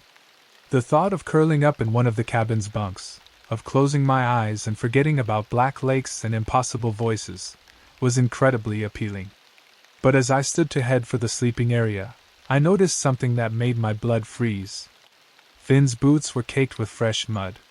Dark, organic-smelling mud that looked exactly like the sediment from the bottom of Mirror Lake. Our eyes met across the cabin, and Finn's sympathetic expression began to change. His features remained the same, but something fundamental shifted in the way he held himself, the way his face moved. It was like watching an actor drop a mask. "You always were too observant for your own good, Xavier," he said, and his voice was no longer quite Finn's voice. "We practiced so hard to get it right. Studied your partner for days, learned his mannerisms, his speech patterns. But there are always small details we miss." I edged toward the door, but the thing wearing Finn's face stood up and moved to block my path. Up close, I could see that its eyes were wrong, too bright, too knowing, reflecting light in a way that human eyes shouldn't. "The real Finn Morrison is safe," it continued, "sleeping peacefully at the bottom of the lake with all the others. We haven't decided whether to keep him or let him dissolve yet. That depends largely on how cooperative you decide to be. What do you want?" The false Finn smiled, revealing teeth that were just slightly too sharp. "The same thing we've always wanted. To understand. To learn. To become.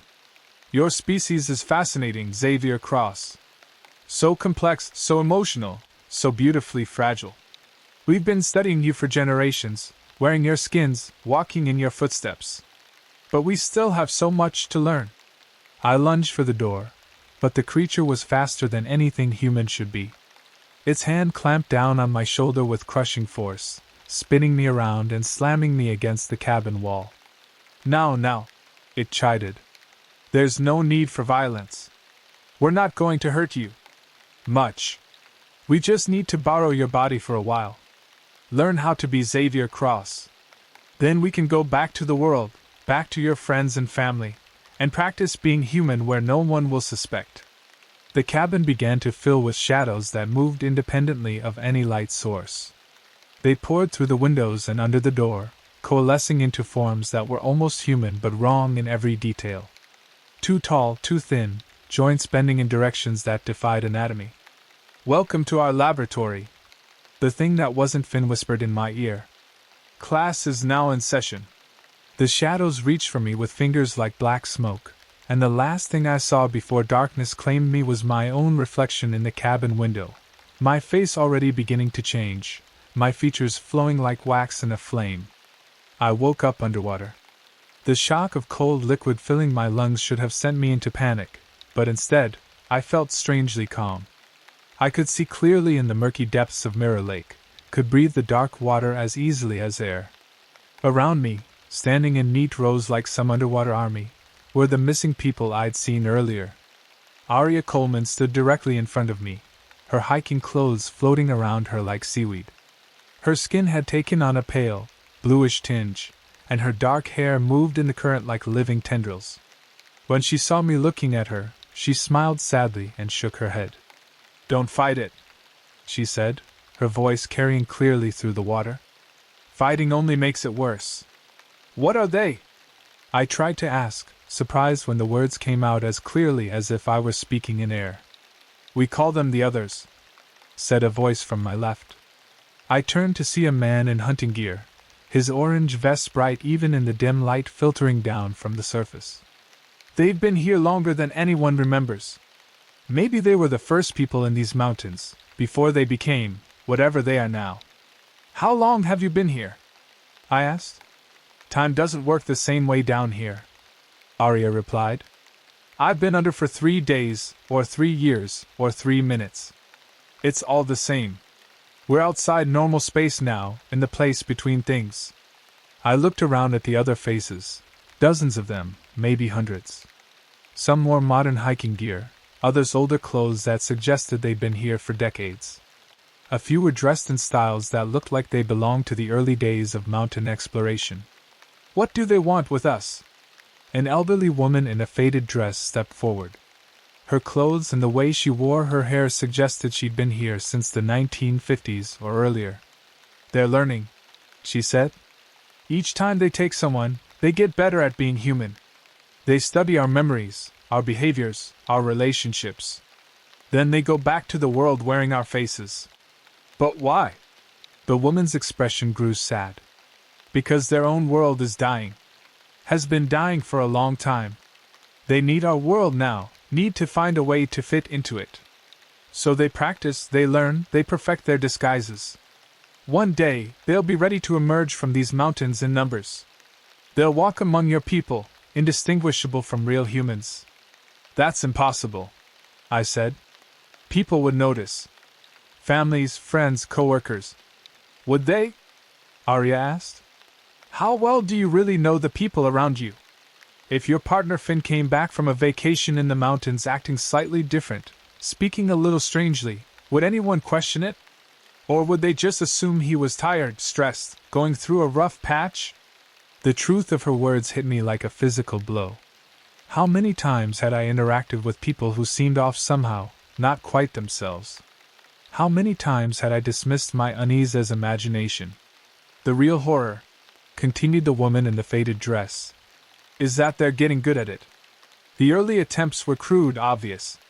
But each generation learns from the mistakes of the last. The creatures that took you are perhaps the most sophisticated yet."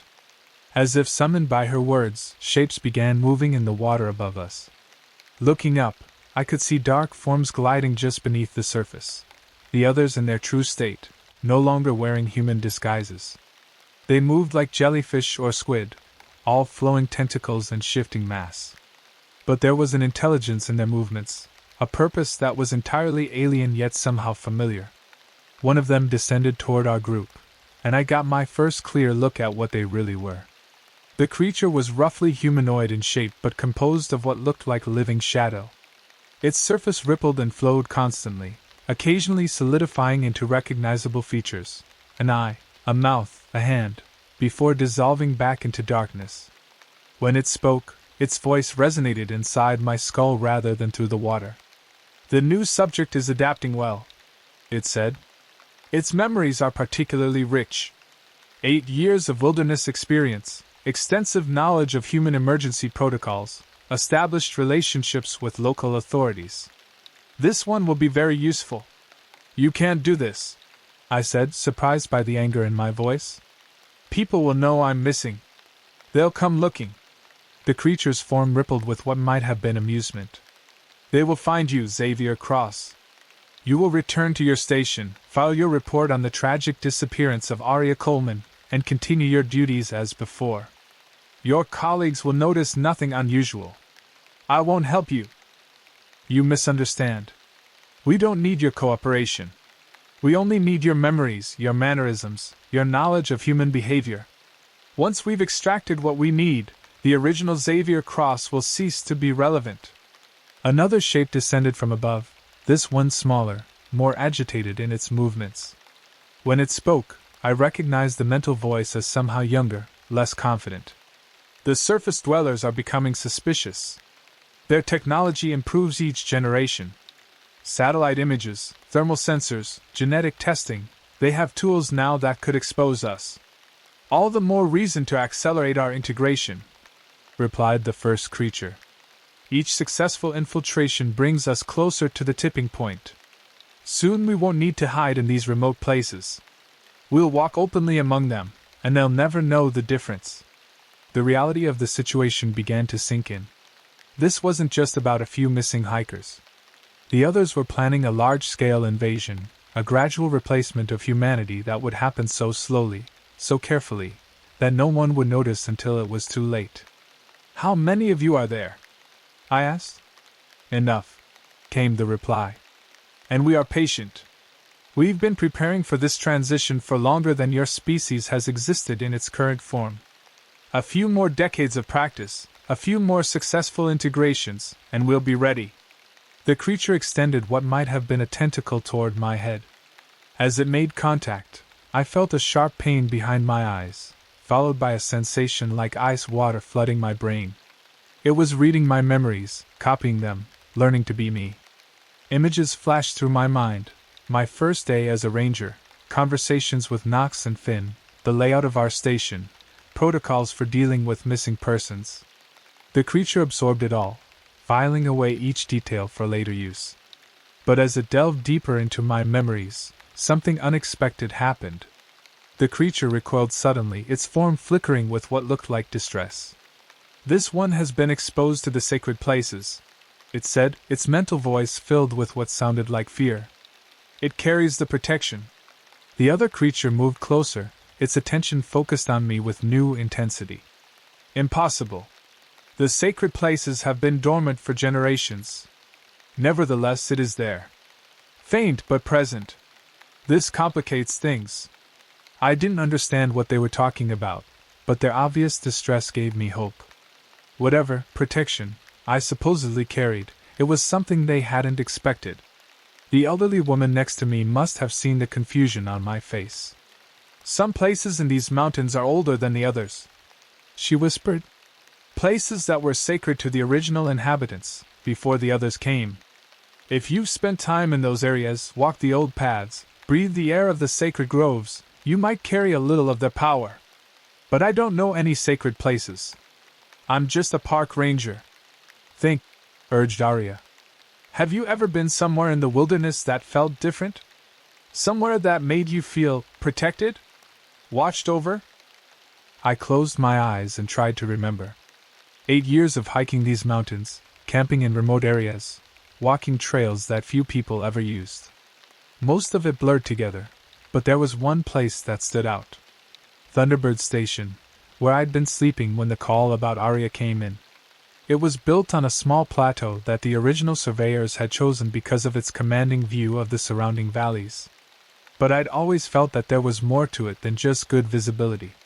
The place had a feeling of peace, of sanctuary, that was unlike anywhere else in the wilderness.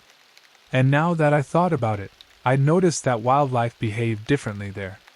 Animals that were normally skittish would graze peacefully near the station. Even the weather seemed calmer, with storms often breaking up or changing direction before they reached the plateau.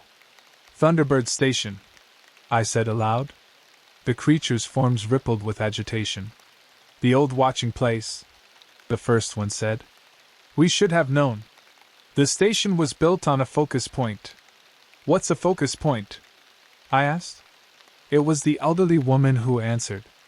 "The original people of these mountains built sacred sites at specific locations, places where the spiritual energy of the land was concentrated. They called them focus points, and they used them for protection, for communication with the spirit world, for ceremonies that kept darker forces at bay. The others have never been able to fully enter a focus point," added a man in military fatigues who'd been listening to our conversation. "They can get close, but the old protections still hold. Anyone who spends enough time in those places absorbs some of that protection." The lead creature was growing more agitated by the moment. Its form flickered between different shapes. sometimes almost human, sometimes purely alien. This explains the resistance. The subject's memories are protected, wrapped in barriers we cannot easily penetrate. Can the protection be removed? Asked the younger creature. Perhaps. But not without risk. If we damage the subject too badly, it becomes useless for infiltration purposes. They were talking about me like I was a piece of equipment to be repaired. But their obvious uncertainty gave me hope. Maybe the protection was more than they could handle. Maybe there was a way out of this nightmare. As if reading my thoughts, Arya moved closer. Don't get your hopes up, she said quietly. The protection might slow them down, but it won't stop them. And even if it did, we're still trapped down here. The only way out is if someone from the outside finds us. Knox will send a search team when I don't report in. Will he? Or will the thing wearing your face call in with a perfectly reasonable explanation for your delay? Remember, they've been practicing. They're good at this now. The truth of her words was devastating. By now, one of the others had probably already returned to Thunderbird Station wearing my face. It would know enough of my memories and mannerisms to fool Knox and the other rangers, at least temporarily. It might take days or even weeks before anyone realized something was wrong. But as despair began to settle over me, I noticed something else. The water around us was beginning to grow lighter. Not brighter, exactly, but less oppressive. And there was a sound, distant at first, but growing stronger. Drumming.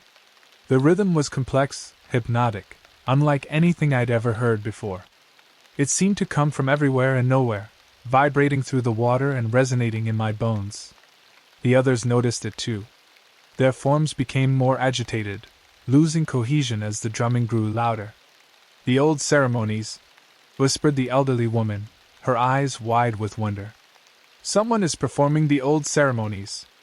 Above us, the surface of the lake began to glow with a soft, golden light. The drumming was joined by voices now, chanting in a language that predated English, predated any European influence in these mountains. What's happening? I asked. The original people had ways of fighting the others, Arya explained, her own voice filled with growing hope. Ceremonies, rituals, songs that could drive them back. But the knowledge was lost when the tribes were driven from these lands. Apparently not all of it, said the man in military fatigues. The others were in full retreat now, their forms dissolving as they fled toward the deeper parts of the lake. The water around us began to warm, and I could feel something like strength flowing back into my limbs. Swim up, urged the elderly woman. While they're distracted, swim for the surface. I didn't need to be told twice. Fighting against the weight of my waterlogged clothes, I kicked hard toward the growing light above. Around me, the other trapped souls began to rise as well, their pale forms ascending like spirits returning to the world of the living. The surface of the lake burst around me in an explosion of golden light and fresh air. I gasped, coughing up lake water and filling my lungs with the sweetest breath I'd ever taken. The sound of drumming was much louder now, coming from the shore where figures moved around a large fire. As my vision cleared, I could make out 3 people on the lake shore. 2 appeared to be Native American, an elderly man with long gray hair and a younger woman with traditional clothing. The third figure was harder to make out in the firelight, but as I swam closer to shore, I realized it was someone I knew. Knox Martinez stood beside the fire, his radio operator uniform replaced by simple jeans and a flannel shirt. When he saw me struggling in the water, he waded in to help pull me to shore. Easy there, partner, he said, supporting my weight as I collapsed on the rocky beach. You've been through hell. Knox? How did you know? I didn't, he admitted. But my grandmother did. When you went radio silent and Finn came back acting strange, she told me to bring her up here. Said the old protections were waking up. The elderly man stepped forward, his weathered face kind but serious. The others have grown bold, he said in accented English. They took too many too quickly. The balance was disturbed. We've been watching them for generations, added the woman, waiting for the right time to act. When they captured a guardian of the sacred places, we knew we couldn't wait any longer. Guardian? I asked, still struggling to process what was happening. Knox smiled. Thunderbird Station isn't just built on a focus point, Xavier. It's built on the most important focus point in the region. The original Watchers placed their most sacred site there, and anyone who lives there for an extended period becomes connected to the old protections. You've been serving as a guardian without even knowing it. Behind us, the lake was beginning to change. The black water was lightening, becoming clear and blue. And rising from its depths came more figures, dozens of them, all the people who had been trapped by the others over the years. They emerged from the water like refugees from a nightmare, gasping and crying and reaching for the shore. Knox and the 2 Native Americans moved to help them, pulling the survivors onto the beach and wrapping them in blankets that seemed to appear from nowhere. Aria Coleman stumbled out of the water near me, her face pale but determined. Are they gone? She asked. The others? The elderly man shook his head. Driven back, but not destroyed. They will retreat to their deep places for now, but they will return. They always return. Then what was the point of all this? To give you time, he replied. Time to prepare, to learn, to remember the old ways. The others are patient, but so are we. And now you know what you're fighting. As dawn broke over the mountains, I found myself sitting by the fire with Knox and the others, trying to make sense of everything that had happened. The lake was completely normal now, crystal clear water reflecting the morning sky, fish jumping at insects, a cheerful stream cascading down from the heights above. The real question, Knox said, is what we do now. We've got dozens of people here who've been officially declared dead. We've got evidence of something that most people won't believe. And we've got others still out there, planning their next move. The elderly man poked at the fire with a long stick, sending sparks spiraling up into the lightning sky. The same thing my people have always done, he said. We watch. We remember. We pass on the knowledge to those who need it. And when the time comes, we fight.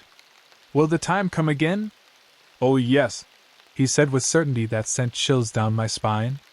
The others don't give up. They'll adapt, evolve, find new ways to infiltrate and replace.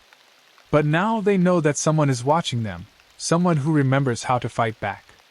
He turned to look at me, his dark eyes filled with ancient wisdom. And they know that the Guardians are waking up. As the sun rose fully above the peaks, I realized that my life as a simple park ranger was over. I'd seen too much, learned too much, been changed too much by my time in the dark water. Whatever came next, I would be part of the watch, part of the eternal struggle between the human world and the things that wanted to replace it. But for the first time since this nightmare began, I felt ready for whatever that might mean. 3 weeks after the incident at Mirror Lake, I was back at Thunderbird Station, but everything had changed. On the surface, my life looked the same. I filed reports, conducted routine patrols, assisted lost hikers, and maintained the equipment. But beneath the veneer of normalcy, I was learning to see the world through different eyes. Knox had been right about the station being built on sacred ground. Once I knew what to look for, the signs were everywhere. The way animals behaved around the building, the unusual growth patterns of the vegetation, the fact that electronic equipment lasted longer here than it should in the harsh mountain environment. Even the weather seemed different. Storms would approach the plateau, and then mysteriously dissipate or change direction. But most importantly, I was learning to sense the others. During my first week back, I'd thought I was developing paranoia. Every hiker who seemed slightly off, every camper whose story didn't quite add up, every fellow ranger who acted even marginally different, I found myself studying them for signs of infiltration. Knox assured me this was normal, part of adjusting to my new role as a guardian. The protection you absorbed from living here for so long has been activated, he explained during one of our weekly briefings. Think of it like a spiritual immune system. You'll sense when something doesn't belong. He was right. Over the course of those 3 weeks, I'd identified 3 infiltrators. The first was a day hiker who approached the station asking for directions to trails that didn't exist. She looked perfectly human, spoke with a convincing regional accent, and had all the right gear. But something about her movement patterns was wrong, too fluid, too graceful, like she was floating slightly above the ground. When I engaged her in conversation about local wildlife, she made subtle mistakes that no experienced hiker would make. I followed protocol, radiating Knox with a coded message that brought him and 2 of the tribal elders to the station within hours. By then, the false hiker had vanished, but we found evidence of her presence, footprints that showed the characteristic too-long stride and claw marks at the tips. The second encounter was more dangerous. A pair of rock climbers showed up at the station late one evening, claiming their car had broken down on the access road. They wanted to stay the night and call for a tow truck in the morning. Everything about their story was plausible, and they had all the right equipment and credentials. But when I looked into their eyes, I saw depths that no human gaze should contain. I kept them talking while secretly activating the emergency beacon that would bring help. For 2 hours, I engaged them in conversation about climbing routes, weather conditions, and local regulations. They were good, much better than the false hiker. Their knowledge was extensive and accurate. But they made one crucial mistake. When I mentioned a climbing route called Devil's Backbone, they both reacted with subtle but unmistakable fear. It was an emotional response they couldn't quite suppress, even though they probably didn't understand why the name bothered them. Later, Knox explained that Devil's Backbone was another focus point, one of the sacred sites that the others couldn't fully approach. Their instinctive fear of the name had given them away. When the tribal elders arrived, the false climbers tried to run. But the protective perimeter around Thunderbird Station held them, like invisible walls that they couldn't cross. Whatever ceremony the elders performed during the night was conducted in privacy, but by morning, the others were gone and the immediate threat was neutralized. The third infiltrator was the most sophisticated yet, and the most personal. I was conducting a routine equipment check when I heard footsteps on the trail leading to the station. Looking up, I saw a familiar figure approaching, my sister Kate, carrying a backpack and wearing hiking clothes. My heart leaped with joy before my brain caught up. Kate lived in Denver, worked in corporate finance, and hadn't spoken to me in over a year after a family argument about my choice to waste my life working for the Park Service. She was also terrified of the wilderness, and hadn't been camping since we were kids. But there she was, smiling and waving as she climbed the final switchback to the station. "Surprise!" she called out. "I decided to take some vacation time and visit my little brother in his mountain fortress." Everything about her was perfect, the way she moved, her facial expressions, even the slight breathlessness that was exactly how Kate would sound after a long uphill hike. If I hadn't been trained to look for signs, I would have embraced her without question. Instead, I stayed where I was and activated the emergency beacon. "Kate? This is unexpected. What brought you up here?" "I felt bad about our last conversation," she said, setting down her pack and moving closer. "Life's too short to stay angry over stupid things. I wanted to see where you work, understand why this place is so important to you." It was exactly what the real Kate might say if she decided to make amends. The emotional manipulation was perfect, designed to appeal to my deepest hopes for reconciliation with my estranged sister. "How did you get up here? The access road is pretty rough for a rental car. I hired a local guide. He dropped me off at the trailhead and I hiked the last few miles." She laughed, and it sounded exactly like Kate's laugh. "I'm more out of shape than I thought. That climb nearly killed me." Still perfect. Still exactly what my sister would say and do. But there was something in her eyes, a depth that reminded me of the false climbers. And when she moved, there was that same too fluid grace that marked the others. "That's quite a hike for someone who hasn't been in the wilderness in years," I said carefully. "I've been working out," she replied. "Trying to get in better shape. I thought this would be a good test." I kept her talking while we waited for backup, asking about her job, her apartment, mutual friends. The false Kate had access to real memories. Somehow the others had learned about my sister's life in impressive detail. But there were tiny inconsistencies, facts that were slightly wrong or presented in ways that didn't match Kate's actual personality. When Knox and the elders arrived, the confrontation was brief but violent. The creature wearing Kate's face dropped its disguise when it realized escape was impossible, revealing the flowing shadow form beneath. The elders chanting drove it back, but not before it managed to speak in Kate's voice one last time. "We know about your family now, Xavier Cross. We know about everyone you care about. Distance won't protect them. We can reach anywhere, become anyone." The threat sent ice through my veins. Even after the creature was banished, its words echoed in my mind. If the others could learn enough about Kate to impersonate her convincingly, what about my parents? My friends from college? Former colleagues from other ranger stations? "They're getting desperate," Knox said after the elders had completed their cleansing ritual. 3 infiltration attempts in 3 weeks is more than we've seen in the past 3 years. Something has them spooked. Or something has them excited, added Joseph Crowfeather, the elderly man who had helped rescue us from the lake. They may be accelerating their timeline, preparing for a major move. That night I couldn't sleep. I stood on the station's observation deck, looking out over the moonlit wilderness and thinking about the implications of what we were facing.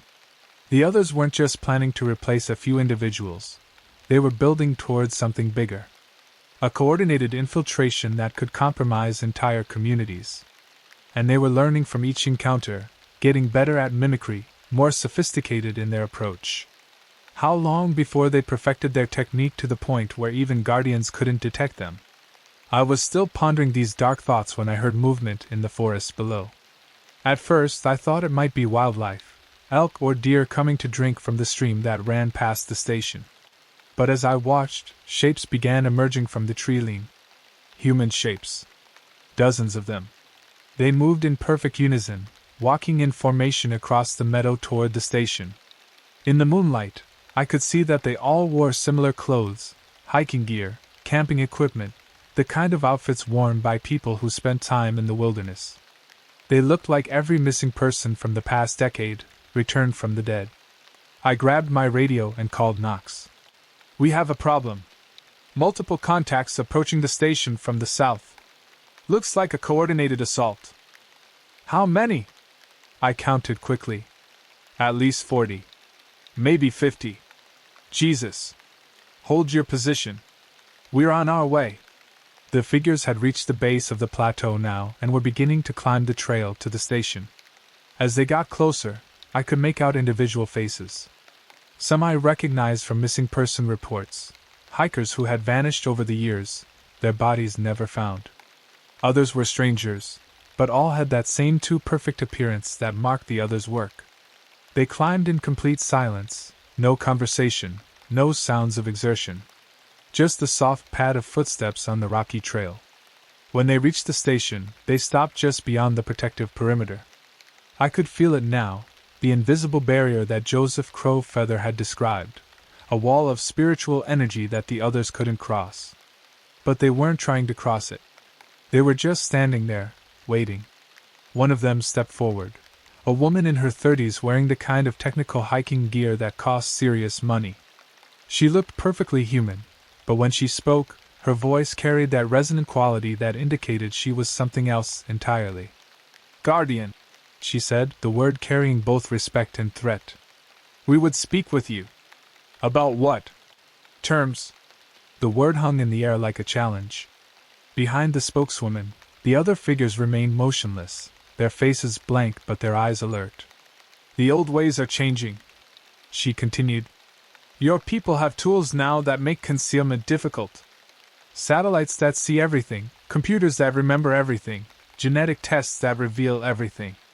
Soon, the methods we have used for generations will no longer be sufficient. So you're giving up? We are evolving. As we have always evolved." She gestured to the assembled figures. "Each of these forms represents years of study, decades of practice. We have learned to be more human than humans themselves. But we need something more. Which is? Cooperation." The word was so unexpected that I almost laughed. "You want to cooperate? After what you've done? After all the people you've killed or replaced?" "We have not killed anyone," she said, and there was what sounded like genuine offense in her voice.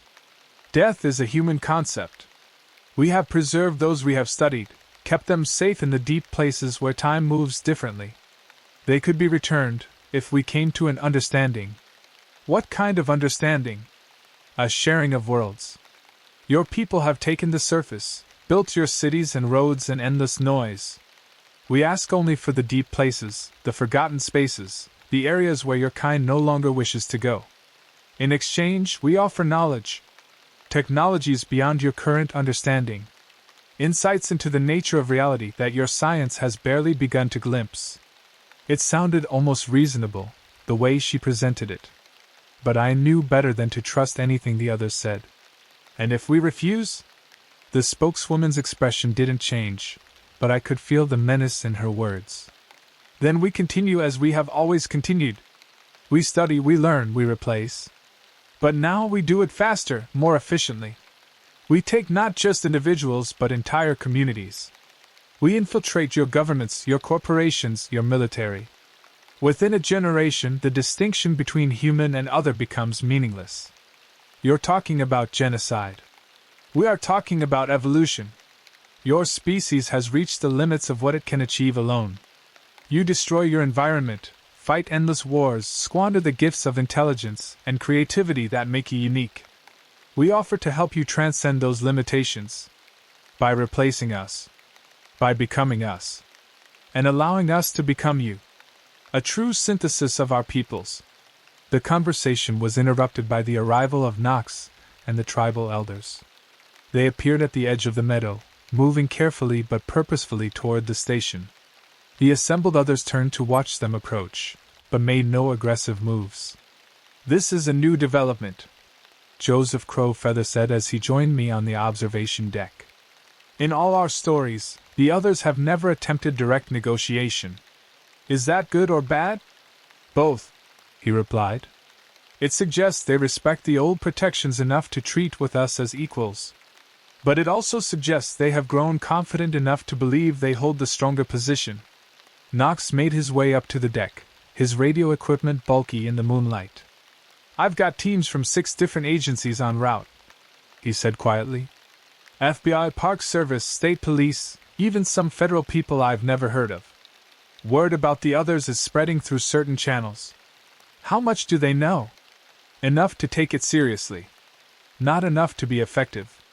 He nodded toward the assembled figures. What do they want? I briefed him on the conversation, watching his expression grow grimmer with each detail. A devil's bargain, he said when I finished. Give them what they want now, and maybe they'll be merciful later. But if we refuse, they accelerate their timeline and try to take everything. Knox looked out at the sea of false humans standing just beyond the protective barrier. Either way, we're looking at the end of the world as we know it. Joseph Crowfeather stepped forward to address the spokeswoman directly. You speak of cooperation, but your actions show only predation. You take our people, wear their faces, corrupt their memories. Where is the partnership in that? A necessary phase of learning, she replied. How else could we understand your species well enough to offer genuine cooperation? But that phase can end now, if you are willing to work with us. And the people you have taken? The ones you claim to have preserved? They can be returned. All of them. As a gesture of good faith, we are prepared to release a portion of them tonight. As if on cue, some of the figures began to move. But instead of advancing toward the station, they stepped backward, fading into the darkness like smoke. Within moments, new figures emerged from the forest, these ones moving with the awkward, stumbling gait of people who had been underwater for too long. I recognized several faces immediately. Aria Coleman was among them, as was Finn Morrison. They looked disoriented but alive, their eyes focusing slowly on the station as if seeing it for the first time in years. This is a trick, Knox said. Has to be. But as the released prisoners stumbled closer to the station, I could see that they were genuinely human. No flowing movements, no too deep eyes, no subtle wrongness that marked the others. These were real people, returned from whatever nightmare dimension the others used as their holding area. 53 individuals, announced the spokeswoman, taken over the past 5 years. All returned unharmed, with their memories intact. Consider this a demonstration of our sincerity. Joseph Crow Feather's weathered face was unreadable. And in return, we want safe passage to the deep places, recognition of our territorial claims, and access to selected human volunteers who would serve as cultural liaisons. Volunteers for what? For the synthesis I described. Humans who would undergo the transformation willingly, becoming bridges between our species. In return, they would gain abilities your science considers impossible: extended lifespan, enhanced strength and intelligence, freedom from disease and aging. It was a compelling offer, the kind of deal that might appeal to adventurous individuals or people facing terminal illnesses. But I could see the trap hidden within it. How long before voluntary transformation became expected, then mandatory? We need time to consider your offer, Joseph said carefully. Of course. But not too much time. The old boundaries between your world and ours are weakening. Change is coming whether we guide it or not. The only question is whether that change will be cooperative or catastrophic. The spokeswoman gestured to her assembled companions, and they began to move back toward the forest. We will return in 7 days for your answer. Use that time wisely. As the others melted back into the darkness, the released prisoners continued their slow advance toward the station. Finn was the first to cross the protective barrier, his familiar face creased with confusion and exhaustion. Xavier? He said, his voice hoarse. What's going on? Where are we? I remember being at the cabin, and then, water. Lots of water. And voices that weren't quite right. It's okay, I said, helping him up the stairs to the deck. You're safe now. You've been missing for 3 weeks, but you're safe. Over the next few hours, as we processed the returned prisoners and waited for the various government agencies to arrive, I couldn't shake the feeling that we'd been presented with an impossible choice. Accept the others' terms and potentially save humanity from a worse fate, or reject them and face an all-out war that we probably couldn't win. But as dawn broke over the mountains and I watched the sunrise paint the peaks in shades of gold and red, I realized there was a third option. One that the others probably hadn't considered, but that might be our only real hope for survival. We would have to beat them at their own game. 7 days to save the world. 7 days to find a solution that didn't involve either surrender or genocide. 7 days to discover weaknesses in an enemy that had been perfecting its methods for longer than human civilization had existed. No pressure at all. The arrival of the Federal response teams transformed Thunderbird Station from a remote ranger outpost into a military command center. Black SUVs filled the parking area, satellite dishes sprouted from every available surface, and serious-looking people in suits conducted hushed conversations on encrypted phones. Someone had taken the other threat very seriously indeed. Dr. Sarah Chin, the lead investigator from something called the Anomalous Phenomena Division, set up shop in the station's main building. She was a small, intense woman with graying hair and the kind of tired eyes that came from seeing too many impossible things. We've been tracking unusual disappearances in remote areas for the past decade, she explained during our first briefing. Patterns that didn't fit normal missing person profiles. People vanishing without trace, even when they should have been easy to find. Bodies that turned up in impossible locations with no explanation for how they got there. She gestured to a map covered in red pins. What we found was a network of activity centered around specific geographic features. Isolated lakes, deep caves, ancient forests that predate human settlement. Places that local indigenous populations often considered forbidden or sacred. The focus points, I said. Exactly. We started to suspect that these weren't random disappearances but part of a larger pattern. Something systematic. When your report came through official channels, it confirmed what we'd been theorizing for years. Knox leaned forward in his chair. How many other sites are we talking about? In North America alone? At least 40 confirmed locations, with another dozen under investigation. And that's just what we've identified. The actual network could be much larger. The implications were staggering. If the others had been operating from dozens of sites across the continent, Their infiltration efforts were far more advanced than any of us had imagined. "What about other countries?" asked Joseph Crowfeather. Dr. Chen's expression grew even more grim. "We've reached out to international colleagues. Similar patterns exist in remote areas worldwide: the Amazon basin, the Siberian wilderness, the deep forests of Central Africa. Whatever these others are, they're not limited to one region or culture. So we're looking at a global phenomenon," I said. "One that appears to be approaching some kind of critical threshold. The number of incidents has increased dramatically over the past 5 years. Either they're getting bolder, or they're preparing for something big." Agent Marcus Webb, Dr. Chen's security chief, spread a series of photographs across the table. These were taken at various sites over the past month. Note the similarities. The photos showed landscapes that looked like they'd been altered in subtle but significant ways.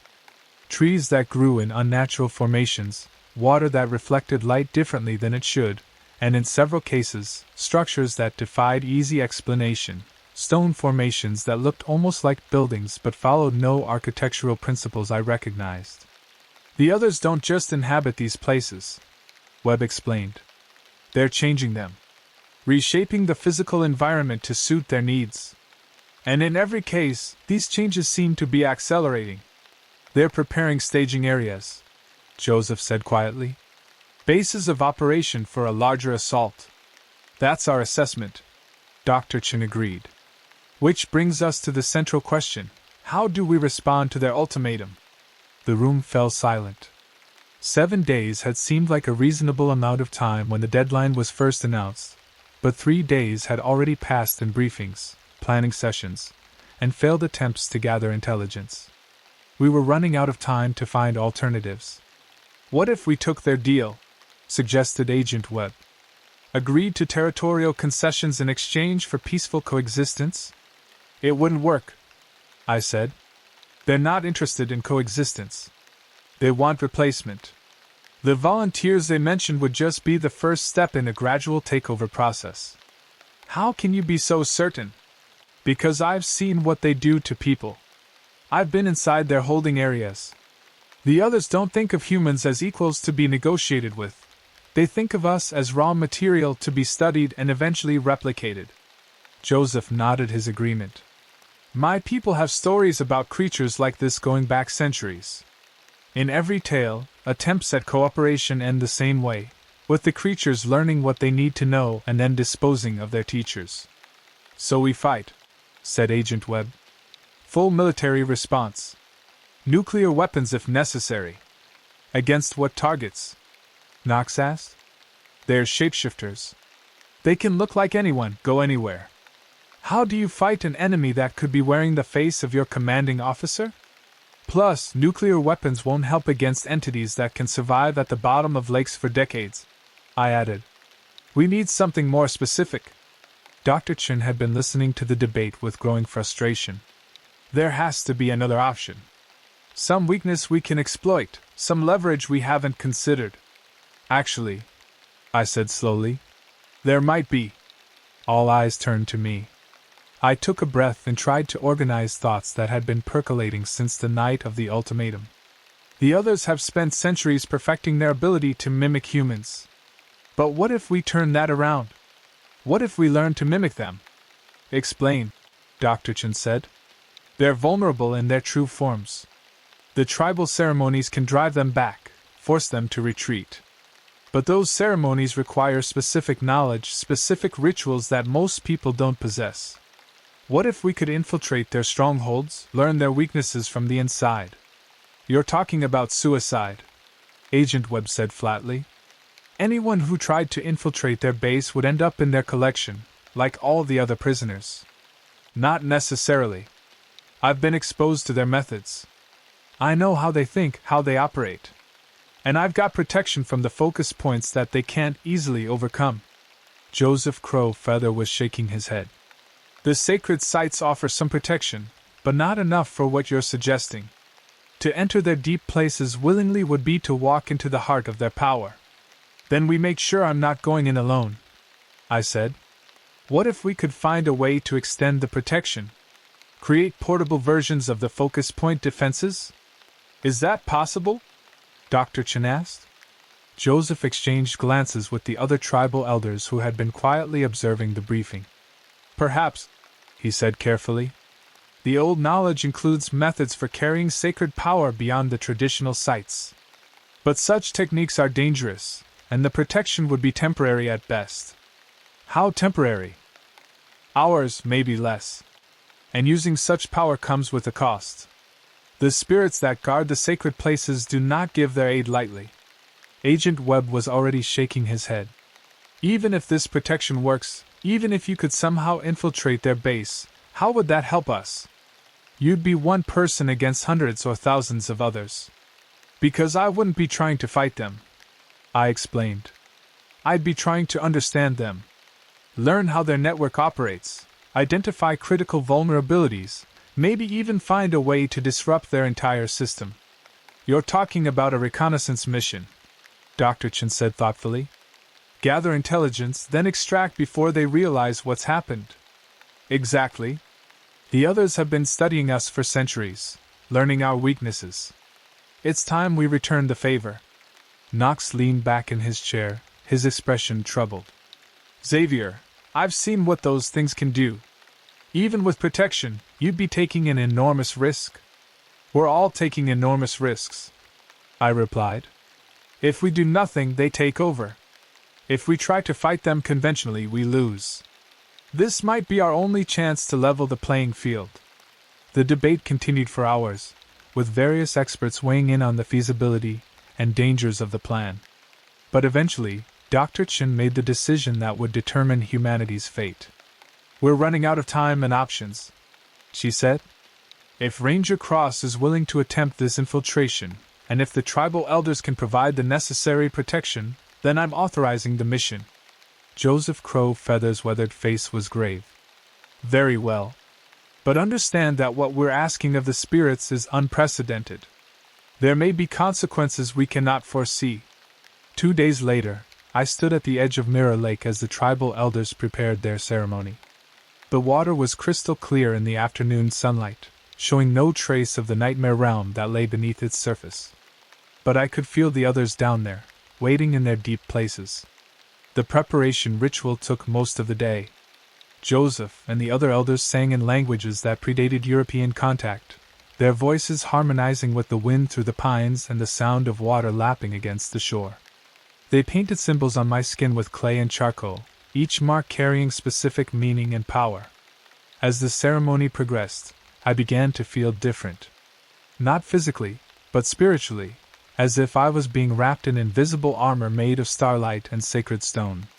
The sensation was simultaneously comforting and alien, like being embraced by forces that existed outside normal reality. The protection will hold, Joseph said as the sun began to set. But only for a short time. You must be swift, and you must not linger in their deep places longer than absolutely necessary. How will I know when the protection is failing? You will know, said one of the other elders, a woman whose traditional clothing was adorned with symbols I was only beginning to understand. The spirits will warn you, but the warning may be subtle. Trust your instincts, and do not ignore the signs. As darkness fell, Knox and Dr. Chen took their positions at monitoring stations around the lake. They couldn't follow me into the underwater realm, but they could track my progress through specialized equipment and be ready to assist if I managed to return to the surface. Remember, Dr. Chen said through my earpiece, you're not trying to be a hero. Gather what information you can, then get out. We need you alive more than we need you victorious. I waded into the lake, the water shockingly cold despite the mild evening air. As I moved toward the center of the lake, I could feel the others becoming aware of my presence. The water around me began to darken, and shapes moved in the depths below. When I was chest deep, I took a final breath and dove. The descent into the other's realm was different this time. Instead of the helpless sinking I'd experienced during my capture, I moved purposefully downward, following currents that existed outside normal physics.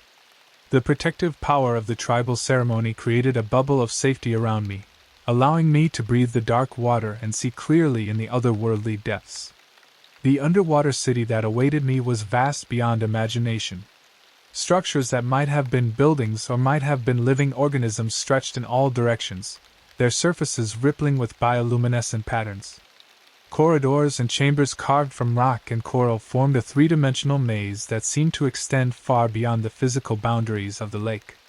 And everywhere, the others moved in their true forms, flowing shadows that occasionally solidified into almost human shapes before dissolving back into darkness. They were aware of my presence but seemed uncertain how to react. The protection surrounding me was something they'd never encountered before. I began to explore, moving through the alien architecture with growing amazement and horror. This wasn't just a hiding place, it was a civilization.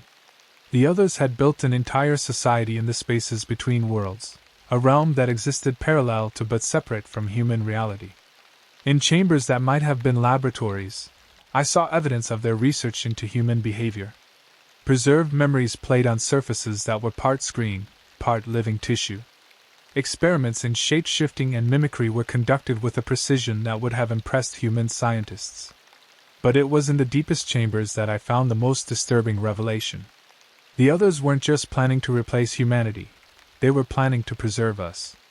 In vast storage areas that stretched beyond the limits of vision, human bodies floated in chambers of flowing darkness. Not corpses, but living people in some form of suspended animation. Thousands of them, maybe tens of thousands. Every person who had ever been taken by the others was here, alive but unconscious, their bodies sustained by alien technology while their minds were studied and catalogued. It was a library of human experience, a comprehensive collection of everything that made our species unique. And at the center of it all, in a chamber that pulsed with its own internal light, I found the original. It was the first other, the progenitor of their entire species. It was massive, ancient beyond measure, its form more plant than animal but possessed of an intelligence that dwarfed human comprehension. As I approached its chamber, it became aware of my presence and spoke directly into my mind. "Guardian," it said, its mental voice filled with something that might have been amusement. "You have come far from your mountaintop sanctuary." "I've come to understand," I replied, hoping the protection would allow me to communicate safely.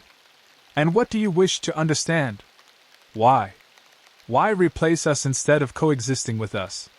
The ancient being's response came as a flood of images and emotions rather than words. I saw the other's original world, a planet of incredible beauty that had been destroyed by some cosmic catastrophe. I saw their desperate flight across the void, their arrival on Earth in the deep past, their first encounters with primitive human tribes. "We have been refugees for longer than your species has existed," it explained. "We came seeking shelter, not conquest. But your people multiply and spread, covering the earth with cities and roads and noise. Soon there will be no wild places left, no spaces for beings like us to exist. So you decided to replace us. We decided to preserve you. Every human we have taken, every memory we have studied, becomes part of an eternal collection.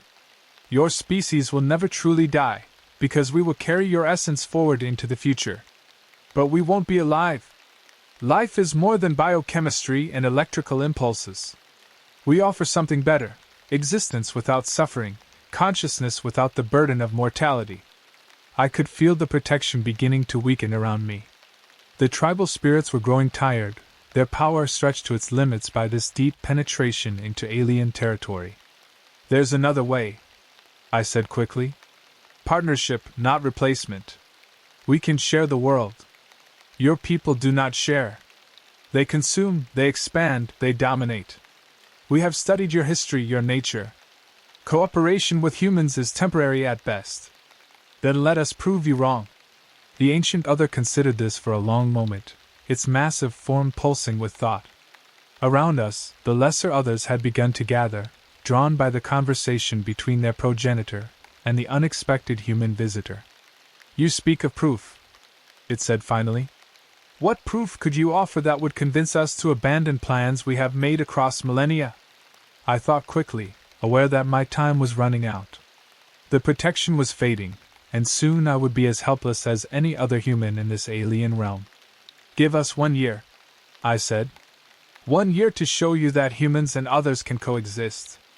If we fail, if we prove ourselves incapable of sharing the world, then you can proceed with your replacement plan. And in return, we offer genuine cooperation. Access to our technology, our knowledge, our resources. Partners, not prisoners. The ancient being was silent for so long that I began to think the protection had failed and I was trapped. But finally it responded. 1 year. It agreed. But there will be conditions. Observers among your people. Hostages to ensure compliance. And if you fail, if your species proves as destructive as we believe, then the replacement will proceed without further negotiation. Agreed, I said, though I had no authority to make such a deal. As if reading my thoughts, the ancient other smiled, a disturbing expression on its inhuman features. You speak for your species now, Guardian. The sacred power that protects you carries the authority of the first inhabitants of your world. Your word binds both our peoples. The protection failed completely at that moment, and I felt the weight of the dark water crushing down on me. But instead of being trapped, I found myself being carried upward by currents that hadn't existed moments before. The others were returning me to the surface, honoring the bargain I'd just made. I broke through into the night air to find Knox and Dr. Chen waiting anxiously on the shore. As they pulled me from the water, I tried to explain what I'd learned, what I'd agreed to, and what it would mean for both our species. 1 year, I gasped, coughing up lake water. We have 1 year to prove we can coexist with them. And if we can't? Dr. Chen asked. I looked back at the dark water, now calm and peaceful in the moonlight. Somewhere beneath its surface, an ancient intelligence was beginning to prepare for the most complex social experiment in the history of two worlds. Then they replace us all, I said. But they do it as partners, not as invaders. Our memories, our experiences, our culture, it all gets preserved in their living library. That's not exactly a victory, Knox pointed out. No, I agreed. But it's not defeat either. It's a chance. Maybe our only chance. As dawn broke over the mountains, I realized that my role as guardian was just beginning. The next year would determine not just the fate of humanity, but the nature of consciousness itself. We had 365 days to prove that two radically different species could share a world. The countdown had begun. 6 months later. I'm writing this from the observation deck at Thunderbird Station, watching the sunset paint the peaks in shades of gold and crimson. The mountains look the same as they always have, but everything else has changed. The integration process has been complex. Dr. Chen's anomalous phenomena division has become something called the Interspecies Cooperation Initiative, with offices in major cities around the world. The existence of the others is no longer secret. After 6 months of careful disclosure, most of humanity has accepted that we share our world with another intelligent species. The reaction has been about what you'd expect. Religious leaders debate whether the others have souls. Scientists study their technology and biology with barely contained excitement. Politicians argue about territorial rights and sovereignty. Military leaders worry about security implications. But for most people, daily life continues much as it always has. The others are careful about their interactions with human society, preferring to work through official channels and designated liaisons. The average person might never encounter one directly.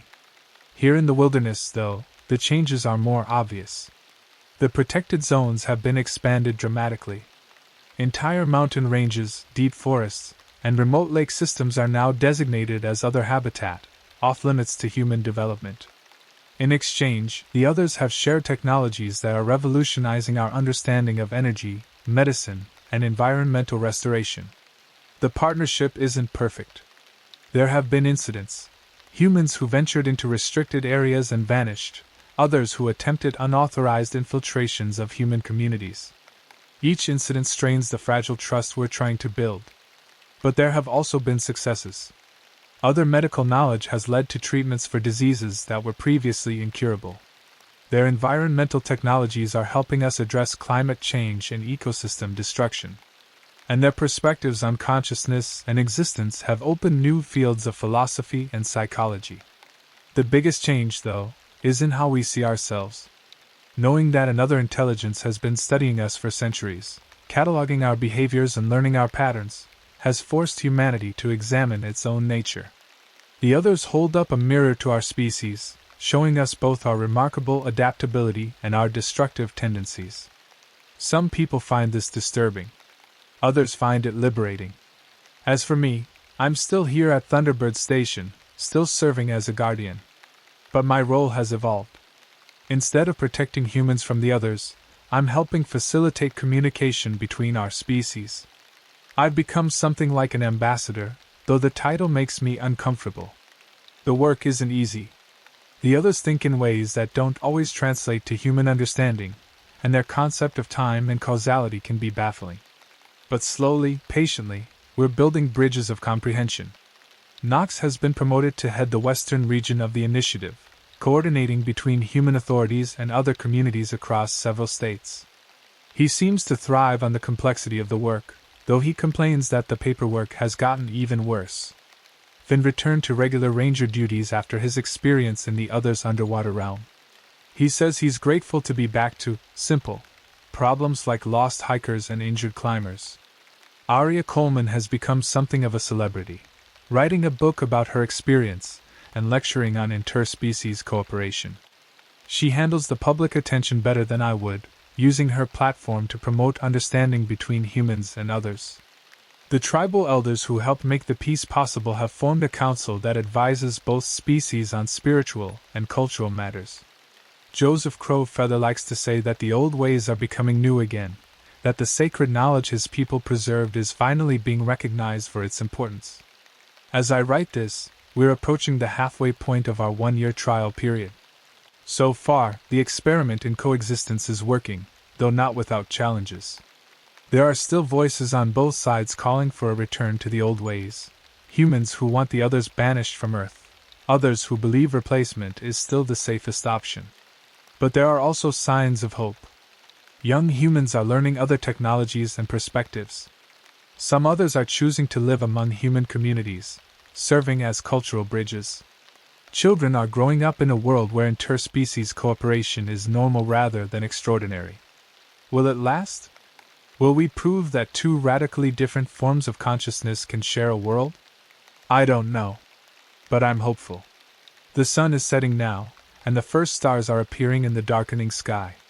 Somewhere in the forest below, I can see lights that don't belong to any human settlement, others going about their business in their carefully maintained territories. Tomorrow will bring new challenges, new opportunities for understanding or misunderstanding. But tonight, the mountains are peaceful, and two species are learning to share the spaces between the worlds. The watch continues.